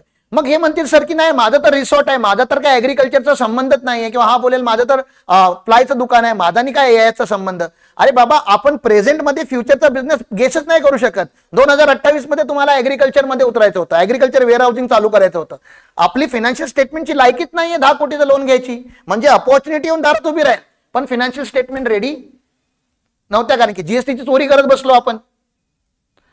हा प्रॉब्लेम आपण आपल्या लोकांसाठी क्रिएट केलाय. अपॉर्च्युनिटी त्यालाच मिळणार आहे जो कायद्यामध्ये नाही, त्याच्याकडे अपॉर्च्युनिटी येऊच नाही शकत, नाही त्याला दिसतच नाही ते. कारण की तो जो क्रायटेरिया असतो, तो क्रायटेरिया अनरजिस्टर्ड किंवा कंपोजिशन वाला फुलफिल करू शकत नाही. कारण की गव्हर्नमेंट पण कोणाला बेनिफिट देणार? त्याला जो कंप्लाइड आहे, जो लॉ फॉलो करतो. बँक त्यालाच लोन देते जो लॉ फॉलो करतो. कारण की जो लॉ फॉलो करतोय तोच रिपेमेंट कॅपॅसिटी ठेवतोय, कारण की त्याचा धंदा दिसतोय. बाकी इकडे करोडोनी धंदा करणारी लोक आहेत आपल्या शहरातच, इथेच आपल्या गावात करोडोनी धंदा करणारी लोक आहेत, पण बुक्स ऑफ अकाउंट्स मध्ये काय नाही, तिथे खोकळा आहे सगळं. मग ह्यांना उद्या 10 कोटीचं लोन कसं देऊ मी? इम्पॉसिबल आहे सर. त्यांना गरज नाही हो, असं त्यांना आज वाटतंय. उद्याचं कॉम्पिटिशन त्यांनी प्रेडिक्ट केलेलंच नाहीये. बिझनेसला मायग्रेट करावा लागतो, पायवोटिंग बोलतात त्याला. मी पण सध्या शिकलोय आवड. धंद्यामध्ये नेहमी पायवोट करावा लागतो. पायवोट म्हणजे ह्या लेवलला पोहोचल्यानंतर इथून जर तुम्हाला इथे पोहोचायचं असेल, सेम सिस्टमने तुम्ही वरती येऊ शकत नाही. इथे तुम्हाला पायवोट करावं लागतं, म्हणजे चेंज करावं लागतं पूर्ण सिस्टम, पूर्ण प्रोडक्ट लाईन चेंज करावी लागते. आयफोन संपला, ऍपल कंपनी संपली असती जर त्यांनी आयपॅड, आयपॉड हे प्रोडक्ट जे कन्झ्युमर प्रोडक्ट आहेत जर त्या लोकांनी लॉन्च केले नसते, तर जर कमर्शियल राहिले असते ना, तर संपली असती कंपनी. त्यांनी पायवोट केला आणि आजही पायवोट करतात. आजही आपल्या फोन इंडस्ट्रीतला किंवा डिजिटल गेजेट इंडस्ट्री मधली टॉप कंपनी ऍपल आहे, नो डाऊट अबाउट इट. म्हणून त्यांचा नेक्स्ट प्रोडक्ट लॉन्च नाही होणार. ऑलरेडी बेस्ट आहेत ते लोक, त्यांना कोण बीटच नाही करू शकत. म्हणून काय आयफोन 17 नाही येणार, 17 बेस्ट असणार आतापर्यंतचा. म्हणजे डिजिटल वर्ल्ड मधला बेस्ट फोन 17 आहे, म्हणजे 18 नाही येणार. बेस्ट कंपनीला 18 लॉन्च करायचा काय गरज आहे? मर्सिडीजला अपग्रेड करायची काय गरज आहे? रेंज रोवरला पुढचा मॉडेल काढायची काय गरज आहे? पायवोटिंग बोलतात त्याला धंद्यामध्ये. काय म्हणतात? जर त्यांनी पायवोट नाही केलं तर they are going to die. आणि जेवढी मोठी कंपनी तेवढ्या लवकर ती मरू शकते जर त्यांनी पायवोट नाही केलं तर. आपण छोटे आहोत त्यामुळे आपल्याला काही घंटा फरकच नाही पडत. मार्केट इकॉनॉमी रिसेशन मध्ये आहे, इन्फ्लेशन मध्ये आहे, युक्रेनमध्ये वॉर झाला, शेअर मार्केट क्रॅश झाला, काही फरकच नाही पडत. कारण की त्या इकॉनॉमीचा तुम्ही you are not a part of economy. But when you are a part of economy everything affects you. मग इकॉनॉमीचा पार्ट कसं बनायचं? रजिस्ट्रेशन घेऊन, मोठं होऊन, ऑडिट्स करून, टर्नओव्हर. धंद्यामध्ये राहून जर करोड 2 करोडचा टर्नओव्हर नाही मारला, तुमची मार्जिन 10% आहे सर, ठीक आहे ना. तुम्ही 2 कोटीचा टर्नओव्हर मारताय, 10% मार्जिन म्हणजे तुम्ही 12 ते 15 लाखाच्या वरती तुम्ही वर्षामध्ये कमवले नाहीत. मग एवढा तामझाम करून 12-15 लाखच कमवले म्हणजे महिन्याला 1,00,000-1.25 लाखच कमवताय. एवढं सगळं करून, एवढं सगळं म्हणजे तो महाभारत रचून आणि 25 वर्षाचा एक्सपिरियन्स आणि प्राऊडली सांगताय 15 वर्षाचा एक्सपिरियन्स आहे, हे ते आहे, आणि कमवताय ₹1,00,000. आणि काही लोकांचं अनफॉर्च्युनेट एवढं आहे की लाख पण कमवत नाहीयेत. का? टॅक्स चोरी करतोय. अगदी हलक्यात बोलतात. मग जर तुमचा जो पॅरलर बिझनेस आहे तुमच्या इंडस्ट्री मधला, जो जीएसटी मध्ये रजिस्टर्ड आहे, त्याने 1 कोटीला स्टार्ट केलं होतं, तुम्ही पण 1 कोटीला स्टार्ट केलं होतं, तो 150 कोटीला गेलाय, तुम्ही तिथेच खेळताय. 1 कोटी, 1.5 कोटी, 1 कोटी, 1.5 कोटी, थोडं लाईट, थोडं वाईट, 3 QR कोड, थोडं बायकोच्या नावावर, थोडं मुलीच्या नावावर. हे घाणेरडे खेळ सोडून आपण एक proper company structure, corporate structure, legal parameters, हे बिझनेस वर्ल्ड कसं चालतं हे समजून पुढे जाणं आपली रिस्पॉन्सिबिलिटी. ही रिस्पॉन्सिबिलिटी आपली ॲज अ ओनर, ही माझी ॲज अ कोच रिस्पॉन्सिबिलिटी नाही आहे, ही तुमची रिस्पॉन्सिबिलिटी आहे. पण मी जबाबदारी घेऊन सांगायला चालू केलंय. मी सांगितल्यानंतर पण जर माझं ऐकायचं नसेल तर हे झालं की कृष्ण आणि अर्जुन दोघे आता महाभारतामध्ये उतरलेले आहेत. कृष्ण सांगतो उचल बाण, अर्जुन म्हणतोय का उचलू? मग कृष्ण डोकं फिरलं तर एक बाण तोच घालेल पाठीमागे फिरून. त्यामुळे चला, ऐकायचंच नसेल तर मी काय करू शकतो? सेम जीएसटी जसं आहे तसंच इन्कम टॅक्स काय वेगळं नाही आहे, फक्त इन्कम टॅक्सचा लॉ वेगळा आहे. बऱ्याच लोकांना टीडीएस ही कॉन्सेप्टच नाही माहिती, टीडीएस टीसीएस ही कॉन्सेप्टच नाही माहिती. बऱ्याच लोकांना असं वाटतं की इन्कम टॅक्स फाईल केला म्हणजे माझ्या जबाबदाऱ्या झाल्या, संपल्या. तिथे गेम ऍक्च्युअली स्टार्ट होतो, कारण की फायलिंग तुमची लास्ट स्टेप आहे.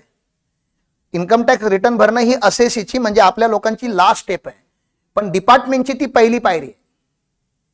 तुमचा फायलिंग घेतल्यानंतर तो डेटा बघून गव्हर्नमेंट तुमचं पूर्ण बिझनेस अनालिसिस करते. त्यांच्याकडे सिस्टम्स आहेत, सॉफ्टवेअर आहे, तुमची प्रोफाईल स्क्रीनिंग केली जाते. हा तुमचा हेल्थ रिपोर्ट आहे गव्हर्नमेंटसाठी, तुमच्या बिझनेसचा हेल्थ रिपोर्ट आहे जो फायलिंगच्या थ्रू गव्हर्नमेंटकडे जातो. वर्षातून एकदा गव्हर्नमेंट तुमच्याकडे इन्फॉर्मेशन मागते. Please understand that. पूर्ण वर्षातून बिझनेसमॅनची एक इन्फॉर्मेशन गव्हर्नमेंटकडे जाते. आणि किती वाईट वाटतं माहिती आहे, बिझनेसमॅनला माहितीच नाहीये त्या रिपोर्टमध्ये काय गेलं, हे बिझनेसमॅन कधी बसून समजूनच घेत नाही. म्हणजे तुमचा ब्लड रिपोर्ट आलाय आणि त्याच्यामध्ये दिसतंय ब्लड रिपोर्टमध्ये की तुमचा रेड सेल काउंट कमी झालाय, व्हाईट सेल काउंट कमी झालाय, किंवा तुमचं हिमोग्लोबिन कमी झालंय, किंवा तुमचा D3 तुमच्या बॉडीमधून कमी झालाय, किंवा व्हायटमिन डेफिशियन्सी आलेली आहे. हे तुम्हाला कळतं ना, डॉक्टर समजावून सांगतो ना की बाबा तुमची आता व्हायटमिन डेफिशियन्सी, तुम्हाला हे करावं लागेल, हे खावं लागेल. मग तसं जो रिपोर्ट तुम्ही इन्कम टॅक्स डिपार्टमेंटला सबमिट करताय, तुम्ही बघत का नाही तो? आम्ही वाचलेले रिपोर्ट, ऑडिटचे रिपोर्ट वाचलेत, ऑडिटचे, सीए लोकांचेच. डुप्लिकेट सीए तर सोडूनच द्या, ओरिजिनल सीए लोकांचे रिपोर्ट वाचलेत. Books of accounts are not maintain, cash transactions can not be verified, stock can not be valued, असं ऑडिट रिपोर्ट मध्ये. म्हणजे सीएने काय केलं? सीएने स्वतःला वाचवले की नाही? माझं काम काय आहे? डिपार्टमेंटला खरं सांगणं. डिपार्टमेंटने तुमचं काय करायचं तो डिपार्टमेंटचा आणि तुमचा प्रश्न आहे. हे नॉट मेंटेन, हे not maintain, fixed asset registered not maintain, loan account registered not maintain, party confirmation not done.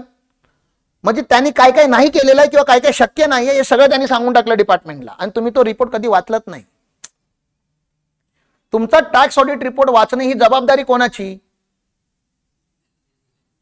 Business ओनरची जबाबदारी ना, की तो रिपोर्ट काय चाललेला आहे डिपार्टमेंटला.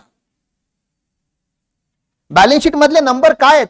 आम्ही विचारतो सर तुमचे एवढे डेटर आहेत. नाही, आमचे कुठे डेटर आहेत? मग हे कोणाचे डेटर? तुमच्या बॅलन्स शीट मध्ये डेटर किती, क्रेडिटर किती, कोणाकडून यायचंय, कोणाला द्यायचंय? उद्या जर प्रोप्रायटर मेला आणि त्याच्या बॅलन्स शीट मध्ये नंबर ओरिजिनल नसतील तर पुढचा जो लिगल हेअर आहे त्याने कोणत्या बेसिसवरती मार्केटमध्ये रिकव्हरी करायची? नाही, प्रोप्रायटर मरत नाही. हो हो हो हो, तुमचा प्रोप्रायटर अमीर आहे, अमीर नाही, काय त्याला बोलतात, अमर आहे, इमॉर्टल आहे. हा, काय त्याचं नाव ते अश्वत्थामा आहे. हा, ओरिजिनल वाला अश्वत्थामा, आपला नाही, हेल्मेट वाले. कधी मरू शकतो आपण, आजही. आणि ते सारा बॅलन्स शीट मध्ये तो चिट्टा नाहीच आहे, ओरिजिनॅलिटी नाहीच आहे. लोकांना स्वतःची बॅलन्स शीट माहिती नाही. आता पण जर मी विचारलं तुमच्या बॅलन्स शीट मध्ये कॅपिटल किती आहे, हो, स्टॉक कितीच आहे, डेटर्स किती आहेत, क्रेडिटर्स किती आहेत, डेटर किती दिवसाने पैसे देतो, क्रेडिटरला किती दिवसामध्ये देता, स्टॉक किती दिवसामध्ये फिरतो, रिटर्न ऑन कॅपिटल एम्प्लॉयड किती आहे तुमचा, रिटर्न ऑन इन्व्हेस्टमेंट किती आहे, तुमची जीपी मार्जिन आणि एनपी मार्जिन किती आहे, रिअल किती आहे, दाखवताय किती. ह्या प्रश्नांची उत्तरच नाही आहेत लोकांकडे. हा प्रॉब्लेम कोणाचा? सीए लोकांचा ना. सीएने कधी सांगितलं नाही. मग सीएना आम्ही विचारलं, मी सीए लोकांबरोबरच धंदा करतो, सर तुम्ही का सांगत नाही? एकदम सिंपल, क्लायंट कधी विचारत नाही. आपने पूछा नहीं, उन्होंने बताया नहीं. मग तुम्ही अशा मुलीबरोबर लग्न करताय जी बाहेरून दिसायला तर सगळी व्यवस्थित आहे पण तिच्या हार्ट मध्ये होल आहे. मग लग्न करून तुम्ही घरात आणलं तिला आणि लगेच 5 मिनिटात धापायला चालू करते ती. मग तुम्ही लग्न झाल्यानंतर विचारता धापते कशाला, होल आहे हो इकडे.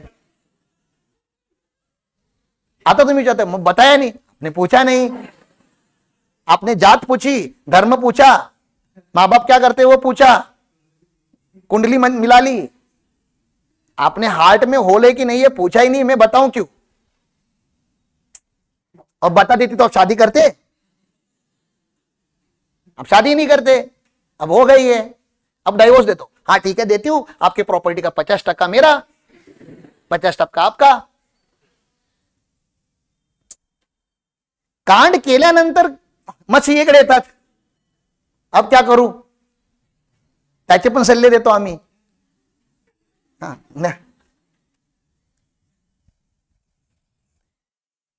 सर टॅक्स भरून कोणाचं भलं झालंय? हो मी आहे, माझं भलं झालंय सर टॅक्स भरून. टॅक्स भरला नसता तर 2.25 करोडचं लोन घ्यायची लायकी नव्हती. जर 2.25 करोडचं लोनच घेतलं नसतं तर 4 करोडची इस्टेट झालीच नसती, 80 लोकांचा स्टाफ नसता. ह्या लोकांच्या समोर मी काय हिरो म्हणून उभा राहिलो असतो जर मी स्वतःच टॅक्सचा चोर असतो? माझी कायच लायकी असते बोलायची. मी दारू पीत सांगू शकतो का दारू नाही पिणे का, दारू भरपूर बेवड्या माणसाने नाही सांगू ना. त्याने मला ट्रेन केले, त्याने मला सांगितलंय राम प्रॉफिट नहीं होगा तभी भी प्रॉफिट दिखा के टैक्स भरने का, प्रॉफिट नहीं होगा तभी भी प्रॉफिट दिखा के टॅक्स भरणे का. आपल्याकडे लोकांना उलट सांगितलं ते एवढा प्रॉफिट दाखवू नये, टॅक्स लागेल. म्हणजे ज्याने मला ट्रेन केलंय आणि जे तुम्ही करताय त्याच्यामध्ये दोन टोक आहेत ही डायरेक्टली. काही लोकांकडे प्रॉफिट आहे ते दाखवत नाही आहेत, आणि मार्केटमध्ये अशा काही कंपन्या आहेत ज्यांच्याकडे खरंच प्रॉफिट नाही आहे, पण ते लोक प्रॉफिट दाखवतात आहेत, बँकेकडे ते पेपर सबमिट होतात आहेत, बँकेला जास्त काही कॅल्क्युलेशन कळत नाही धंद्यातलं, ठीक आहे ना, पण त्यांना टर्नओव्हर दिसतो, प्रॉफिट दिसतो, रेशो मेंटेन आहेत, सगळं व्यवस्थित दिसतं, नटलेली नवरी आहे ती आता सुंदरच दिसते. मग त्यांना ऍटलिस्ट तो नवीन फंड मिळतो ज्याच्यातून ते लोक काहीतरी रन करू शकतात.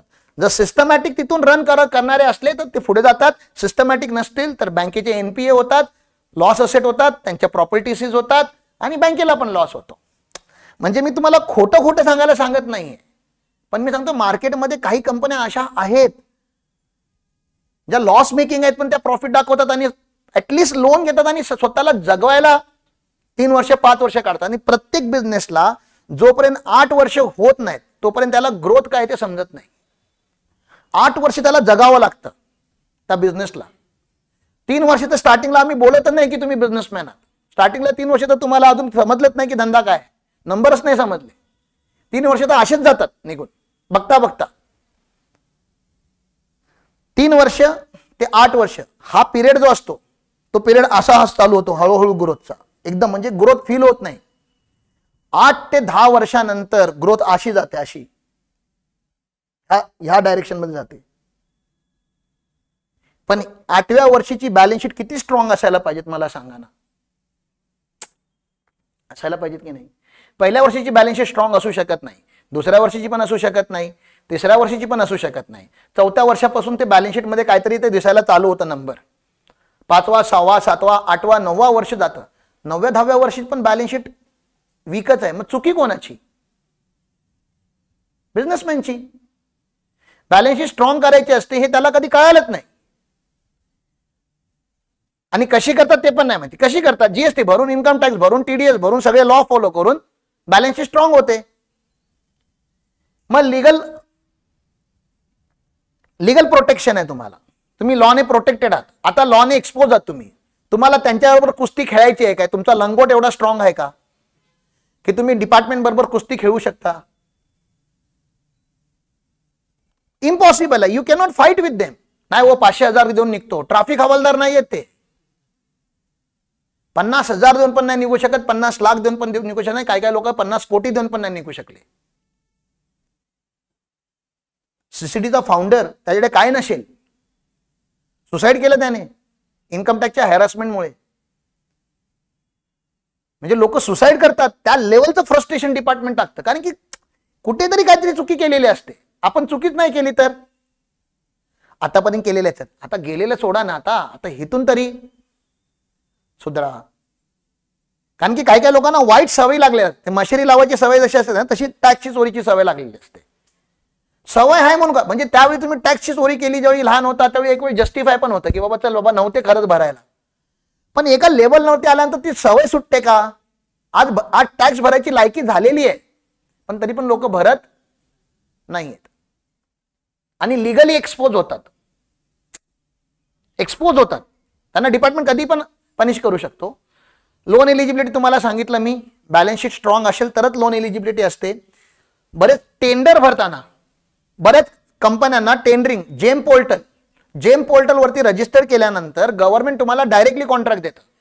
पण जेम पोर्टल वरती रजिस्टर केल्यानंतर त्या वेंडरचं इव्हॅल्युएशन होतं ना कुठे ते कॉन्ट्रॅक्ट देताना. मग ते कॉन्ट्रॅक्ट घेताना टेंडर भरताना काही नंबर लागतात, ते नंबरच नसतात त्यांच्याकडे अवेलेबल. नाही हो रिअल मध्ये खूप मोठा बिझनेस आहे आपला, पण रिअल नंबर आता तिथे टाकू शकत नाही ना टेंडर भरताना.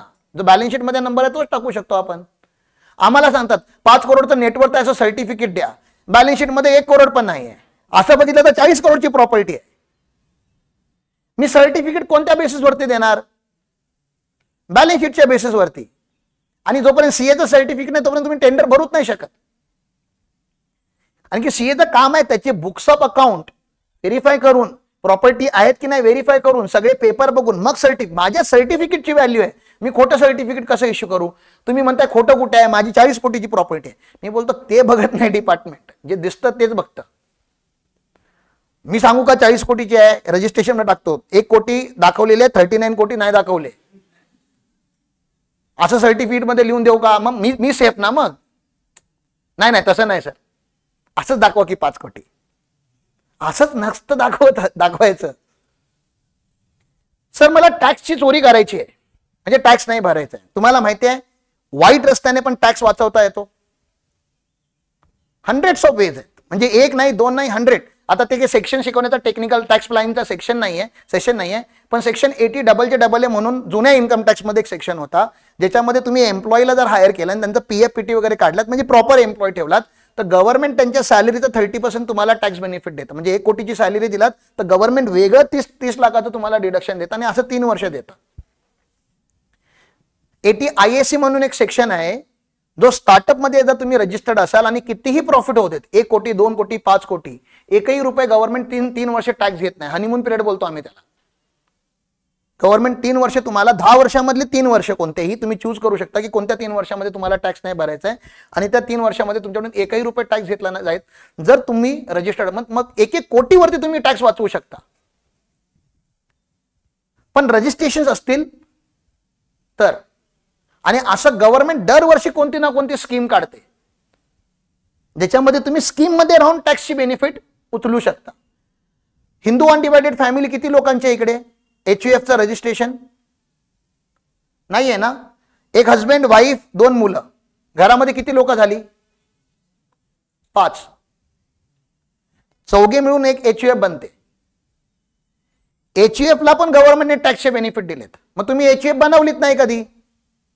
HUF जर बनवला असता तर जसं इंडिव्हिज्युअलला टॅक्सचा स्लॅब मिळतो, तसा हिंदू अनडिवायडेड फॅमिलीला टॅक्सचा स्लॅब मिळतो, आणि हस्बंड वाईफ दोघे मिळून किंवा आई आणि मुलगा दोघे मिळून HUF फॉर्म करू शकतात. छोटी फॅमिली पण HUF फॉर्म करू शकते. लीगल, मी हे बोलत नाही की टॅक्स वाचवू नका, मी बोलतो इलिगली नका वाचवू. टॅक्स वाचवायचा असेल ना, ज्याला टॅक्स माहिती आहे त्याच्याकडे जाऊन बसा, त्याची काहीतरी 5-50 हजार फी द्या आणि त्याच्याकडून स्ट्रक्चरिंग करून घ्या, सगळं व्यवस्थित आहे की नाही ते बघून घ्या, आणि त्याच्यानंतर तुम्ही वाचवा ना. पैसे वाचवायला पैसे खर्च करावे लागतात साहेब. सर सल्लाच तर देते, फुकटमध्ये द्या. मग डॉक्टर तुम्हाला गोळ्या देतो की सल्ला देतो? डॉक्टर काय करतो? गोळ्या देतो की सल्ला देतो? सल्ला देतो. सल्ल्याचे पैसे. मग डॉक्टरांनी फुकटचे सल्ले द्यायला चालू केले तर मग डॉक्टरांना मेडिकल घालून बसावं लागेल पैसे कमवायला. ऍडव्होकेट सल्ला देतो की मग काय मटेरियल देतो? मग तसा बिझनेस कोच, बिझनेस कन्सल्टंट किंवा टॅक्स प्रोफेशनल तुम्हाला सल्ला देतो, सल्ल्याचे पैसे असतात सर. कारण की तो सल्ला द्यायला त्याने 10-15 वर्ष अभ्यास केलेला असतो त्या गोष्टीचा. असाच सल्ला देऊ नाही शकत तो. मी 2008 पासून इन्कम टॅक्स शिकवतोय. काउंट करा किती वर्ष झाली, 2025 मध्ये आपण आहोत. शिकवतोय इन्कम टॅक्स. प्रत्येक सेक्शन लक्षात आहे, पाठांतर आहे सेक्शन. कुठलाही सेक्शन तुम्ही ओपन करा आणि विचारा या सेक्शन मध्ये काय आहे. मग हे शिकायला आम्हाला वेळ लागलेला आहे. आम्ही आमचा अर्ध आयुष्य त्याच्यामध्ये टाकलेलं आहे. ते आम्ही तुम्हाला फुकटमध्ये देऊ शकत नाही. आणि तुम्ही बिझनेस कम्युनिटी आहे, तुम्ही जर नॉलेजची जर पूजा नाही केली, नॉलेज आणि सल्ल्यांची जर व्हॅल्यू तुम्ही नाही केली, तर मग काय मी काय गरीब आणि भिकारी लोकांकडून अपेक्षा करायच्या? बिझनेस कम्युनिटीसाठी तर सीए बनतो ना. सीए बनतोच का माणूस? कोणाला सर्व करायला बनतो सीए? बिझनेस कम्युनिटीला सर्व करायला बनतो. मग बिझनेस कम्युनिटी सीए कडे जायला पाहिजेत की नाही? सल्ले घ्यायला, ITR भरायला नाही, GST भरायला नाही, ते अकाउंटंटचं काम आहे. किंवा GST किंवा ITR भरणं आमच्या टीम मधल्या ज्युनियर लोकांचं काम आहे. सल्ले देणं सीएचं काम आहे. ते तुम्ही घ्या तरी. आणि आम्ही तर जर खूप कॉम्प्लिकेटेड केस असेल तरच आम्ही चार्ज करतो. छोटे मोठे सल्ले तर तुम्हाला असेच आम्ही देतो. आता किती सल्ले दिले मागापासून? आज तुम्हाला नाश्ता दिला, चहा दिली, बसायला जागा दिली, पूजा केली तुमच्या लोकांसाठी, आणि आजचे काही चार्जेस नाहीयेत साहेब. आणि हा रेकॉर्डेड व्हिडिओ आहे, म्हणजे आता जर काही डोक्यावरून गोष्टी गेल्या तर नंतर तुम्ही बघू पण शकता. एवढं सगळं आम्ही करतोय का? कारण की बिझनेसमॅनला अवेअरनेस क्रिएट करणं ही पण जबाबदारी आमची आहे. मग आम्ही आमची जबाबदारी पार पाडतोय. आता तुमची राहिली, तुम्ही बघा. तर टॅक्स प्लॅनिंग करताय, ते बिझनेसचं एक रेप्युटेशन बनतं जर तुम्ही ITR वगैरे व्यवस्थित भरलात तर. नेक्स्ट.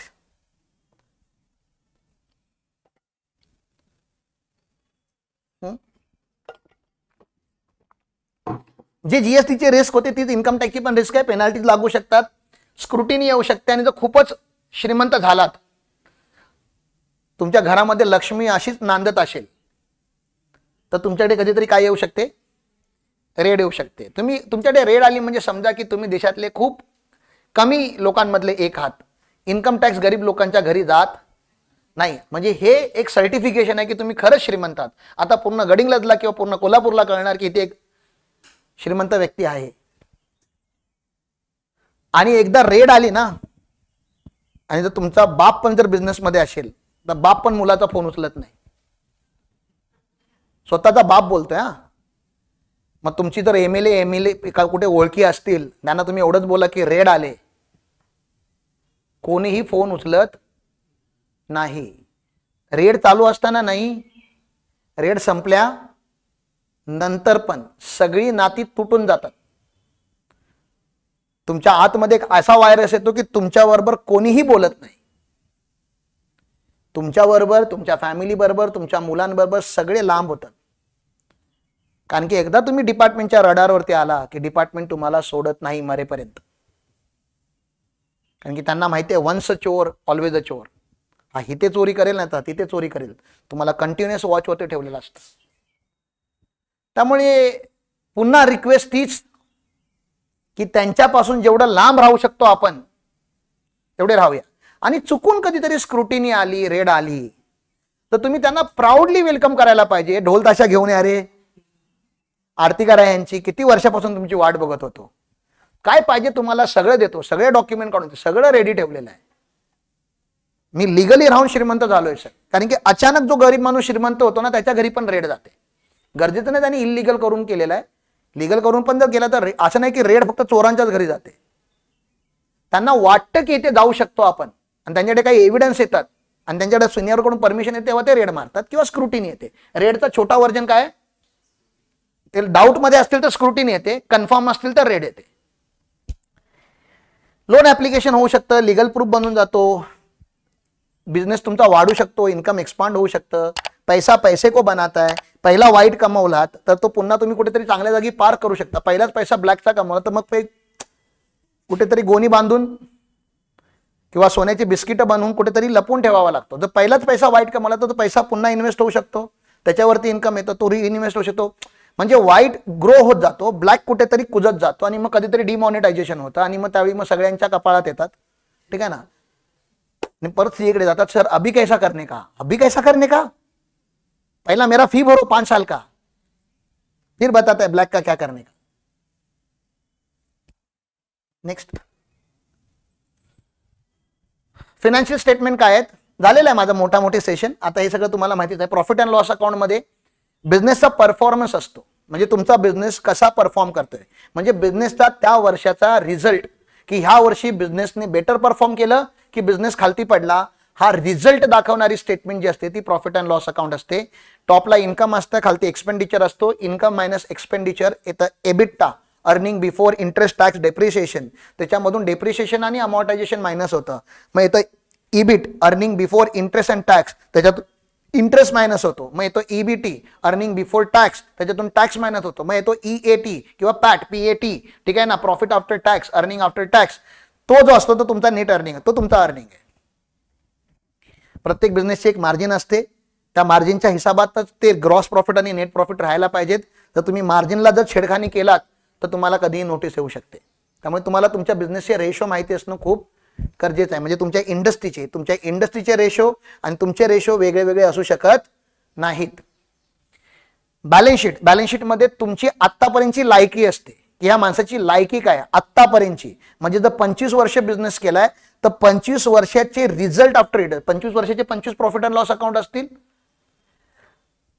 प्रत्येक वर्षी काहीतरी रिझल्ट आला असेल, ते जे रिझल्ट आहेत म्हणजे आतापर्यंत ह्यांनी प्रॉपर्टी किती बनवल्या त्या तिथे असतात. म्हणजे आतापर्यंत म्हणजे ज्या आता आहेत, बनवली, विकली, त्यातून मायनस झाली. समजलं तुम्हाला. ज्या तुम्ही प्रॉपर्टी आता ठेवलाय, मग land and building, plant and machinery, computers, cars, vehicles, investment, असं ते उतरत जातं. Stock, cash balance, bank balance, आतापर्यंतचा बॅलन्स किती आहे ह्या तारखेला, आजच्या तारखेला, ती तुमची फायनान्शियल पोझिशन बॅलन्स शीट मध्ये असते. एका साईडला असेट असतात, दुसऱ्या साईडला लायबिलिटी असते ना, ते असतं. Cash flow. सर बऱ्याच लोकांचा बिझनेस ना प्रॉफिटमध्ये असतो, बऱ्याच लोकांचा बिझनेस कसा असतो, पण त्यांच्या अकाउंटमध्ये पैसे नसतात. हा प्रॉब्लेम काय येतो? धंदा प्रॉफिटमध्ये पण अकाउंटमध्ये पैसे नाही आहेत, कारण की त्यांनी प्रॉफिटवरती लक्ष दिलं, पण कॅश कुठून येते आणि कुठे गेले हे नाही माहिती. जसं तुम्ही सेल्स केला पण क्रेडिट सेल केला पण क्रेडिटवरती सेल केला, तर सेल तर झाला, प्रॉफिट तर येणार, दिसणार तिथे प्रॉफिट, पण अकाउंटमध्ये तर पैसे आलेच नाही. तुमच्या स्टॉकची व्हॅल्यू वाढली, तुम्ही सोनार आहात आणि स्टॉकची व्हॅल्यू, कारण की सोन्याची व्हॅल्यू दरवर्षी, स्टॉकची व्हॅल्यू वाढली आणि तुम्ही व्हॅल्युएशन करून घेतलं. लँड अँड बिल्डिंग आहे तुमच्याकडे क्लोजिंग स्टॉक मध्ये, तुम्ही व्हॅल्युएशन करून घेतलं आणि ती व्हॅल्यू तुम्ही दाखवू शकत नाही, अकाउंट्स अलाउ करत नाही, मार्केट प्राइस वरती स्टॉक ठेवू शकत नाही. पण हे लॉ तुम्हाला कुठे माहिती आहेत? तुम्ही म्हणता टाका स्टॉक 2 कोटीचा, आता स्टॉक वाढवला तुम्ही, स्टॉक वाढवल्यामुळे प्रॉफिट वाढतो, पण अकाउंटमध्ये पैसे आले का? स्टॉक आहे तुमच्याकडे. मग कॅश फ्लो वरती पण लक्ष द्यावं लागतं, कॅश कुठून येते कुठे जाते. Cash is king in business, म्हणजे बिझनेसचा किंग कॅश आहे. त्यामुळे ह्या तिन्ही स्टेटमेंट इक्वली इम्पॉर्टंट आहेत. सर हे पण इम्पॉर्टंट आहे, हे पण इम्पॉर्टंट आहे आणि हे तर खूपच इम्पॉर्टंट आहे. किती लोक कॅश फ्लो रीड करतात आपल्या बिझनेसचा, जे बिझनेसमध्ये आहेत? कोणीच नाही करत, मला माहिती आहे. हे लोक पण नाही करत, बनवून देतात फक्त, कारण की बनवणारे तसे आहेत. तुम्ही वाचत नाही, पुन्हा गोष्ट कशी आहे ही, तुम्ही वाचणार नाही, त्यामुळे हे लोक सिरियसली घेत नाहीत. ह्या लोकांनी सिरियसली घेतलं नाही. तुम्ही कधी चर्चा नाही केली की ऑपरेटिंग ऍक्टिव्हिटी काय असते, फायनान्सिंग ऍक्टिव्हिटी काय असते, इन्व्हेस्टमेंट ऍक्टिव्हिटी काय असते, नेट कॅश फ्लो इथे निगेटिव्ह काय आहे, माझ्या ऑपरेशनमध्ये कॅश निगेटिव्ह का आली, हे प्रश्न तुम्ही विचारायला पाहिजेत तज्ञांना. कोणी रीड नाही करत. नेक्स्ट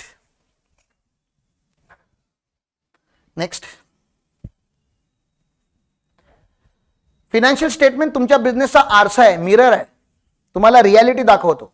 बरेच लोक फिनान्शियल स्टेटमेंटच सिरियसली घेऊन बनवत नाहीत, मग तुमचा मिररच चुकीचा आहे, त्यामुळे तुम्हाला रियालिटी दिसणारच नाही. Am I really making profit? बऱ्याच लोकांना हेच नाही माहिती ते खरंच प्रॉफिटमध्ये आहेत की नाही आहेत, कारण की अकाउंटिंगच नाही झाली. त्यांचा प्रोजेक्टच अकाउंटिंग, प्रॉपर अकाउंटिंगच नाही होतं. रिअल इस्टेटमध्ये पण इंजिनियर आहे, 10 प्रोजेक्ट रन करतोय, एखाद्या इंजिनियरने खूप स्ट्रॉंगली मला येऊन सांगावं की माझा कोणता प्रोजेक्ट प्रॉफिटेबल आणि किती प्रॉफिटेबल आणि कोणता लॉस मेकिंग आहे, त्याला माहितीच नाहीये, कारण की प्रोजेक्ट बेस अकाउंटिंग करतच नाही. तो ओव्हरऑल प्रॉफिटेबल दिसतो नंतर. अहो सर 8 प्रोजेक्ट प्रॉफिटमध्ये केला, 2 लॉस मध्ये केला, नेट तर तिकडे प्रॉफिटच दिसणार ना. पण जो लॉस मेकिंग प्रोजेक्ट होता तिथे तुम्हाला एकदा तो प्रोजेक्ट सोडायला पाहिजे होता किंवा त्यांच्याकडून प्राइसिंग निगोशिएट करायला पाहिजे होती. जर प्रोजेक्ट बेस अकाउंटिंग केली नाही तर कसं चालेल? एक प्रोप्रायटर त्याचे 4 बिझनेस आहेत, प्रॉफिट अँड लॉस अकाउंट एकच बनतो, 4 मधला कोणता बिझनेस प्रॉफिटेबल आहे तुम्हाला कसं कळणार? त्यामुळे तुम्हाला डिपार्टमेंट वाईज अकाउंटिंग करावी लागते, department wise profit and loss. There are so many thing in accounting that you need to learn. Cash कुठे जाते, माझा डेट अंडर कंट्रोल आहे की नाहीये, जेवढी तुम्ही लायबिलिटी घेतलेली आहे आज, ती लायबिलिटी भरायची तुमची ऍक्च्युअल कपॅसिटी आहे की नाही, रिपेमेंट कपॅसिटी आहे की नाही आहे. लोक खोटं बॅलन्स शीट मध्ये काहीतरी टाकतात आणि लोन घेतात. मला सांगा, खोटी बॅलन्स शीट बनवलात, बँकेला तर चुना लावला तुम्ही, पण तुमची खरंच रिपेमेंट कपॅसिटी आहे की नाहीये, तुम्ही तेवढी कॅश जनरेट करणार आहात की नाही बिझनेसमध्ये, तुम्हाला तरी आयडिया असायला पाहिजेत ना की माझी नेट कॅश किती जनरेट होते. जर नेट कॅश 3 लाख जनरेट होते तर मी 1.5 लाखाचा EMI भरू शकतो. पण जर मला हेच नाही माहिती माझ्या बिझनेसमध्ये कॅश किती जनरेट होते, तर मी कसं काय लोन घेणार? माझ्या 2.25 कोटीचा महिन्याला 2-2.25 लाखाचा EMI आला पाहिजेत. आमचा टर्नओव्हर जो आहे, जो आमचा एस्टिमेटेड टर्नओव्हर आहे तो 5 कोटी आहे, पण मिनिमम तर 2-2.5 कोटी कुठे नाही गेला. माझ्या धंद्याची मार्जिन मिनिमम 40% आहे. मग मी दर महिन्याला जर मी 2.5 लाख बोलते, दर महिन्याला जर मी जे माझे 40% मार्जिन, म्हणजे जो महिन्याचा माझा टर्नओव्हर आहे, जर माझ्या महिन्याचा टर्नओव्हर तुम्ही 15 ते 20 लाख पकडा, 20 लाख टर्नओव्हर घेऊया आपण, जर 20 लाख टर्नओव्हर महिन्याचा झाला त्याचे 40%, म्हणजे जर मी 8 लाख कमवतोय आणि मी 2-2.5 लाखाचा EMI भरतोय तर सेन्सिबल आहे. कमी कमी येऊन सर 5 लाखावरती आलो मी, प्रॉफिट माझा एका महिन्यामध्ये 5 लाख झाला, तरी पण मी 2.5 लाखाचा EMI भरतोय. पण जर एका महिन्यामध्ये मी 50,000च कमवले, माझा EMI 2.5 लाख आहे. आता लोन नंबर 1 भरायला मला काय घ्यावं लागेल? लोन नंबर 2, आणि मग लोन नंबर 2 भरायला लोन नंबर 3. मग असं करत करत करत एक असा चक्रव्यूह उभा होतो आपल्या आजूबाजूला, मग कोलॅप्स झाल्याशिवाय काहीच ऑप्शन उरत नाही. मग हे जेव्हा आपल्याला कळतं की आपली कॅश कुठेतरी क्रंच झाले, तेव्हा तुम्हाला येऊन कोचचा ऍडवाइस घ्यावा लागतो की आता काय करू. आता कळतंय की अडकलंय, मग आता काय करू. मग तेव्हा आम्ही पूर्ण कॅल्क्युलेशन करायला बॅलन्स शीट मागतो. सर बॅलन्स शीट नाहीये, अकाउंटिंग नाहीये, मग आम्ही तुम्ही आम्हाला रक्तच देत नाही आणि ब्लड रिपोर्ट मागताय, मी काय करायचं. ठीक आहे ना. Next better decision making. Financial statement असेल तर तुमच्या डिसिजन प्रॉपर होऊ शकतात, तुम्ही सल्ला घेऊ शकता. लोनसाठी तुम्ही रेडी असता. आज जर तुम्हाला लोनची गरज नसेल, ठीक आहे, 2028 मध्ये जर लोनची गरज असेल तर बॅलन्स शीट 2025 पासून बनवावी लागते, कारण की बँक 3 वर्षाची 5ची बॅलन्स शीट मागते. तुम्ही उद्या इन्व्हेस्टर आणू शकता जर तुमची प्रायव्हेट लिमिटेड कंपनी आहे तर. मग इन्व्हेस्टर पण काय बघतो, 3 वर्षाची 5 वर्षाची बॅलन्स शीट बघतो. टॅक्स प्लॅनिंग प्रॉपरली करता येतील. जर आपल्याला खरंच प्रॉफिट माहिती असेल, तर तुम्हाला खरंच जास्त प्रॉफिट होणार असेल तर त्याची प्लॅनिंग तर करावी लागेल ना. मग टॅक्स प्लॅनिंग करता येते आपल्याला अगोदरपासून, आणि तुमचं बिझनेसचं व्हॅल्युएशन खूप स्ट्रॉंग होतं. जर तुम्ही असा बिझनेस 5 वर्ष 10 वर्ष व्यवस्थित केलात, highly profitable business private limited कंपनीच्या स्ट्रक्चरमध्ये, आणि उद्या जर तुमचं टर्नओव्हर 500,000 कोटी झालं तर आपण तुम्हाला IPO ला घेऊन जाऊ शकतो. शेअर मार्केटवरती तुमची कंपनी रजिस्टर्ड होऊ शकते, तुमचा बिझनेस उद्या जाऊन रजिस्टर्ड होऊ शकतो. तो आमचा बिझनेस 5.0 प्रोग्राम आहे, पण पहिला 2.0 होऊ देत. 5.0 ला गेल्यानंतर तुम्ही मार्केट रेडी होता, आणि मार्केटला जर तुम्ही रजिस्टर्ड केलात आणि तुमचं व्हॅल्युएशन निघतं मग 4,000 करोड 5,000 करोड. विचार करा, जर 4,000 करोड व्हॅल्युएशन निघालं, 10% जरी इक्विटी विकलात तर 400 करोड घरी घेऊन जाणार आहात तुम्ही. पण हे 10-15 वर्षाची प्लॅनिंग असते, खूप पुढच्या येते. आता आपण 2.0 वरती आहोत, पहिला आपण 2.0 समजून घेऊया. ठीक आहे ना. नेक्स्ट ही जाऊ दे, रिस्क जाऊ दे. नेक्स्ट, मग आजच्या सेशनमध्ये आपण काय शिकलो. बऱ्याच लोकांना वाटतं की फायनान्शियल स्टेटमेंट बनवणं किंवा इन्कम टॅक्स भरणं किंवा GST भरणं गव्हर्नमेंटने आपल्यावरती टाकलेलं बर्डन आहे. असं आहे का? आणि असं असेल तरी आपण गव्हर्नमेंटची काय उघडू शकतो ना. हाय, खरंच आहे, पण ऍक्च्युअली जर त्याला तुम्ही राईट वे मध्ये यूज केला तर it will become your growth tool. काय बनतील तुमचे GST आशीर्वाद बनेल, श्राप नाही. इन्कम टॅक्स आशीर्वाद बनेल, फायनान्शियल स्टेटमेंट आशीर्वाद बनेल. तो तुम्हाला कसा यूज करायचा हे माहिती असायला पाहिजे. नसेल तर ते बर्डनच आहे ना. एखादा टूल माझ्या खिशामध्ये आहे, आता हे माईक माझ्या खिशामध्ये आहे, ह्याला कसा यूज करायचा जर मला माहिती नसेल तर हे ओझनच झालं ना माझ्यासाठी. You should know how to use this tool. Next, मग सर हे आम्ही शिकवतो, हे तुमच्याकडून करून घेतो. हा सगळा जो प्रोग्राम आहे तो ह्या प्रोग्रामचा पार्ट आहे. बिझनेस 2.0 कोर्स आम्ही रन करतो. ह्या कोर्सची काही हायलाइट सांगतो. ऑलमोस्ट सेमिनार झालेला, मग तुमचे प्रश्न मी घेतो. बिझनेस चॅलेंजेस आम्ही तुमचे डिस्कस करतो की तुमचे चॅलेंजेस काय आहेत. तुम्हाला आम्ही दिनचर्या शिकवतो. दिनचर्या म्हणजे तुमचा डेली शेड्यूल कसा असायला पाहिजे, तुम्ही किती वाजता उठायला पाहिजे, किती वाजता झोपायला पाहिजे, आणि दिवसभरामध्ये ग्रोथ ओरिएंटेड टास्क नावाची एक गोष्ट असते ती तुम्ही मॅन्डेटरी करायला पाहिजेत. मग त्या गोष्टी आम्ही शिकवतो. टीम बिल्डिंग आम्ही तुम्हाला सांगतो. ह्याच्या अगोदरची जे सेशन आहे, हा 5वा फ्री सेमिनार आहे. ह्याच्या अगोदरचा एक सेशन होता, त्याच्यामध्ये आम्ही team building, profit maximisation, operational efficiency, मार्केटमध्ये आपण लीड कशा नवीन जनरेट करू शकतो, लीड कन्वर्ट कशा करायच्या, त्याच्या वेगळ्या स्ट्रॅटेजी आम्ही डिस्कस करतो, ब्रेनस्टॉर्मिंग करतो. नेक्स्ट, आम्ही तुम्हाला सेल्स क्लोजिंग देतो. 30 दिवसामध्ये सेल्स डबल करून दाखवा आम्हाला, असं चॅलेंज आम्ही तुम्हाला देतो. आणि ते चॅलेंज कंप्लीट करायला जर तुम्हाला त्रास होत असेल तर तुम्हाला आम्ही सांगतो की आमच्याबरोबर 1-to-1 बुक करा आणि आम्हाला सांगा की का डबल होऊ शकत नाही, कुठे अडतंय तुमचं. पण तुम्ही एफर्ट तरी मारायला पाहिजेत ना डबल करायला. एफर्ट मारायला चालू केलं तर आम्हाला कळतं की तुमचं कुठे थांबतंय. मग जर तुमचा 30 दिवसामध्ये सेल डबल झाला तर तुम्ही जेवढी फी दिलेली आहे त्यापेक्षा जास्त तो प्रॉफिट तुम्ही कमावलात. आणि सेल्स डबल कसा करणार सर, एक तर तुम्हाला खूप साऱ्या स्ट्रॅटेजी आम्ही सांगितलेल्या असतात. बिझनेस 2.0च्या जी प्रिव्हियस बॅच आहे आणि जी करंट बॅच आहे त्या दोन्ही बॅचला आम्ही मर्ज करतो. त्या दोन्ही बॅचला मर्ज केल्यामुळे जे कॉन्टॅक्ट होतात, म्हणजे इथे जर मी एक आहे आणि जर माझे 50 बॅचमेट झाले तर 50चे 50 तुमचे सेल्स एक्झिक्युटिव्ह बनतात. एकतर या 50 लोकांना तुम्ही विकू शकता आणि या 50 लोकांचे मार्केटमध्ये जेवढे कॉन्टॅक्ट आहेत सगळे तुम्हाला हेल्प करतात. म्हणजे उद्या जर आपल्याला प्लायची ऑर्डर घ्यायची असेल तर आपण सिद्धेशला देऊ शकतो. उद्या आपल्याला पार्टी करायची असेल आपण अंगण रिसॉर्टला जायचं, कारण की अंगण रिसॉर्ट आपल्या हक्काचं रिसॉर्ट आहे. असं आम्ही करतो. सोलार पाहिजे तर जितूबाईंकडे आपल्याला सोलार घ्यायचे, प्लंबिंग मटेरियल घ्यायचं तर कडुले ट्रेडर्स मधूनच घ्यायचं, मसाले घ्यायचे तर सॉइल रूटचेच घ्यायचे, आणि ऑडिट वगैरे करून घ्यायचं असेल, इन्कम टॅक्स वगैरे भरून घ्यायचं असेल तर गुरुकुल मधून तुम्हाला करून घ्यावा लागेल. ऑप्शन नाही आहे. आम्ही बरेच ब्रँडिंग ऍक्टिव्हिटी चालू केलेल्या आहेत. ब्रँडिंग ऍक्टिव्हिटी म्हणजे आम्ही तुमचा सोशल मीडियावरती ब्रँड क्रिएट करायला आम्ही बऱ्याच गोष्टी करतो. मग ब्रँडिंग ऍक्टिव्हिटी काय काय असतात ते आम्ही सांगतो. फंड रेझिंग, जर तुम्हाला पैसे लागणार असतील बिझनेसला तर तुमचं पूर्ण बॅलन्स शीटचं इव्हॅल्युएशन करतात विजय सर आणि मयूर सर. CMA बनला जातो, एक प्रॉपर रिपोर्ट बनतो आणि आपल्याला कळतं की कुठे कुठे खड्डे आहेत, ते खड्डे आपल्याला भरावे लागतात आणि ते खड्डे भरल्यानंतर आपण एक आपली खूप स्ट्रॉंग अशी बॅलन्स शीट बनवतो जी फंड रेझिंगसाठी एलिजिबल होऊन जाते. आणि बिझनेस सक्सेशन प्लॅनिंग मध्ये जर उद्या आपण मेलो तर आपल्यानंतर आपला बिझनेस कसा पुढच्या जनरेशनला स्मूथली दिला जाईल. आता कालच आम्ही एका बिझनेस कनेक्ट टू कॉर्पोरेट म्हणून सेशन होता, त्याच्यामध्ये मी गेलो होतो आणि एक प्रश्न मला एका बिझनेसमॅनने विचारला की मला माझा बिझनेस जो होता तो हँडओव्हर करायचा होता माझ्या मुलाला, माझा GST नंबर त्याला जाईल का, जातो का, माझं ड्रायव्हिंग लायसन्स नाही मी आणलं, तुमचं द्या ना मला, किंवा मला दुबईला जायचं मुलाचा तुमचा पासपोर्ट नाही आहे, तुमचा पासपोर्ट घेऊन जाऊ शकतो का. तसं GST लायसन्स तुमचं आहे, तुमच्या पॅनवरती निघालेलं आहे. तुम्ही मेलात की ते पॅन बंद, त्याच्या रिलेटेड जेवढ्या गोष्टी आहेत, bank account, current account, OD account, loan account, investment account, GST number, import export licence, food licence, सगळे ते आपलं MSME उद्योग आधार, हे सगळे लायसन्स झटक्यात बंद होतात.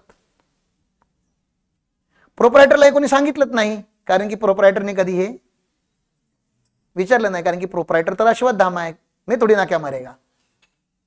मग प्रोप्रायटरला खूप अगोदर कळायला पाहिजे होतं की आपण कधीही मरू शकतो. आपण जो एवढा वर्ष बिझनेस क्रिएट केलेला आहे. जॉब आणि बिझनेसमॅन मध्ये फरकच काय आहे. जॉब करणारा माणूस पूर्ण आयुष्य जॉब करतो आणि त्याच्यानंतर त्याची मुलं येतात, मुलं 25 वर्षाची होतात, मुलांना पण कुठून सुरू करायचं आहे, रिझ्युमे बनवायचा आहे, इंटरव्ह्यू द्यायचा आहे, स्ट्रगल करायचं आहे, पुन्हा 10-15 वर्ष स्ट्रगल करायचं आहे. म्हणजे बापाच्या लेवलला पोचायला तो परत 25 वर्ष घालतो. पण बिझनेसमॅनची ॲडव्हान्टेज काय असतो, पहिली जनरेशन बिझनेसचं फाउंडेशन टाकते, दुसरी जनरेशन बिझनेसला थोडा वरती घेऊन येते, तिसरी जनरेशन त्याला अजून वरती घेऊन जाते. असा फॅमिली बिझनेस एक 50-50, 60-60 वर्षानंतर एक खूप मोठे मोठे ज्यात आपण बोलतोय JSW, टाटा, अदानी, अंबानी, हे सगळे second generation, third generation, fourth generation वाल्यांनी केलेले बिझनेसेस आहेत. कारण की ते जिथे लास्ट थांबले तिथे त्याच्या पुढचं त्यांना करायचं आहे. धीरूभाई जिथे थांबले मुकेश अंबानीने तिथून स्टार्ट केलेलं आहे. आता आनंद अंबानी जिथे मुकेश अंबानी आहे तिथून पुढे जाणार आहेत, कारण की आता ते दोन्ही जनरेशन एकत्र काम करायला लागले. पण थोड्या दिवसांनी मुकेश अंबानी थांबतील आणि मग पुढे आनंद अंबानी कंटिन्यू करतील. प्लीज समजा, बिझनेस नेहमी असा वरती वरती वरती घेऊन जाणं ही आपली जबाबदारी असतं. प्रोप्रायटरशिप किती पण वरती घेऊन जावा, ठप करून खालती येतो आणि पुढची जनरेशन 0 वरून स्टार्ट करते. मग बिझनेस सक्सेशन प्लॅनिंग कसा करायचा असतो, प्रायव्हेट लिमिटेड कंपनीचे बेनिफिट काय ते सगळं आम्ही तुम्हाला सांगतो. हा आमचा सेशनचा प्रोग्राम आहे. बाकी आता जास्त वेळ घेत नाही, कारण की ऑलरेडी घेतलाय. मला क्वेश्चन्स असतील तर तुमचे घ्यायचे आहेत. नेक्स्ट, प्रोग्रामची फी वगैरे इथे आहे. 11 सेशनचा प्रोग्राम आहे हा, 11 दिवसाचा नाही. 11 दिवसाचा प्रोग्राम नाही. आम्ही खूप चुकीचा कधी कधी बोलतो की 11 दिवसाचा प्रोग्राम आहे. आम्ही बुक प्रिंट करतोय. त्या प्रिंटेड बुक मध्ये जेवढा कॉन्टेंट आहे तो डिलिव्हर जोपर्यंत होत नाही तोपर्यंत सेशन चालू असणार. मग सेशन किती होऊ शकतात, जर तुम्ही मला जास्त तास दिलात तर सेशन कमी होऊ शकतात, म्हणजे नंबर ऑफ डेज कमी होऊ शकतात. पण असं कधीच होत नाही की तो कॉन्टेंट त्या दिवसामध्ये संपतो. त्यामुळे नंबर ऑफ डेज युजली आपले वाढतात.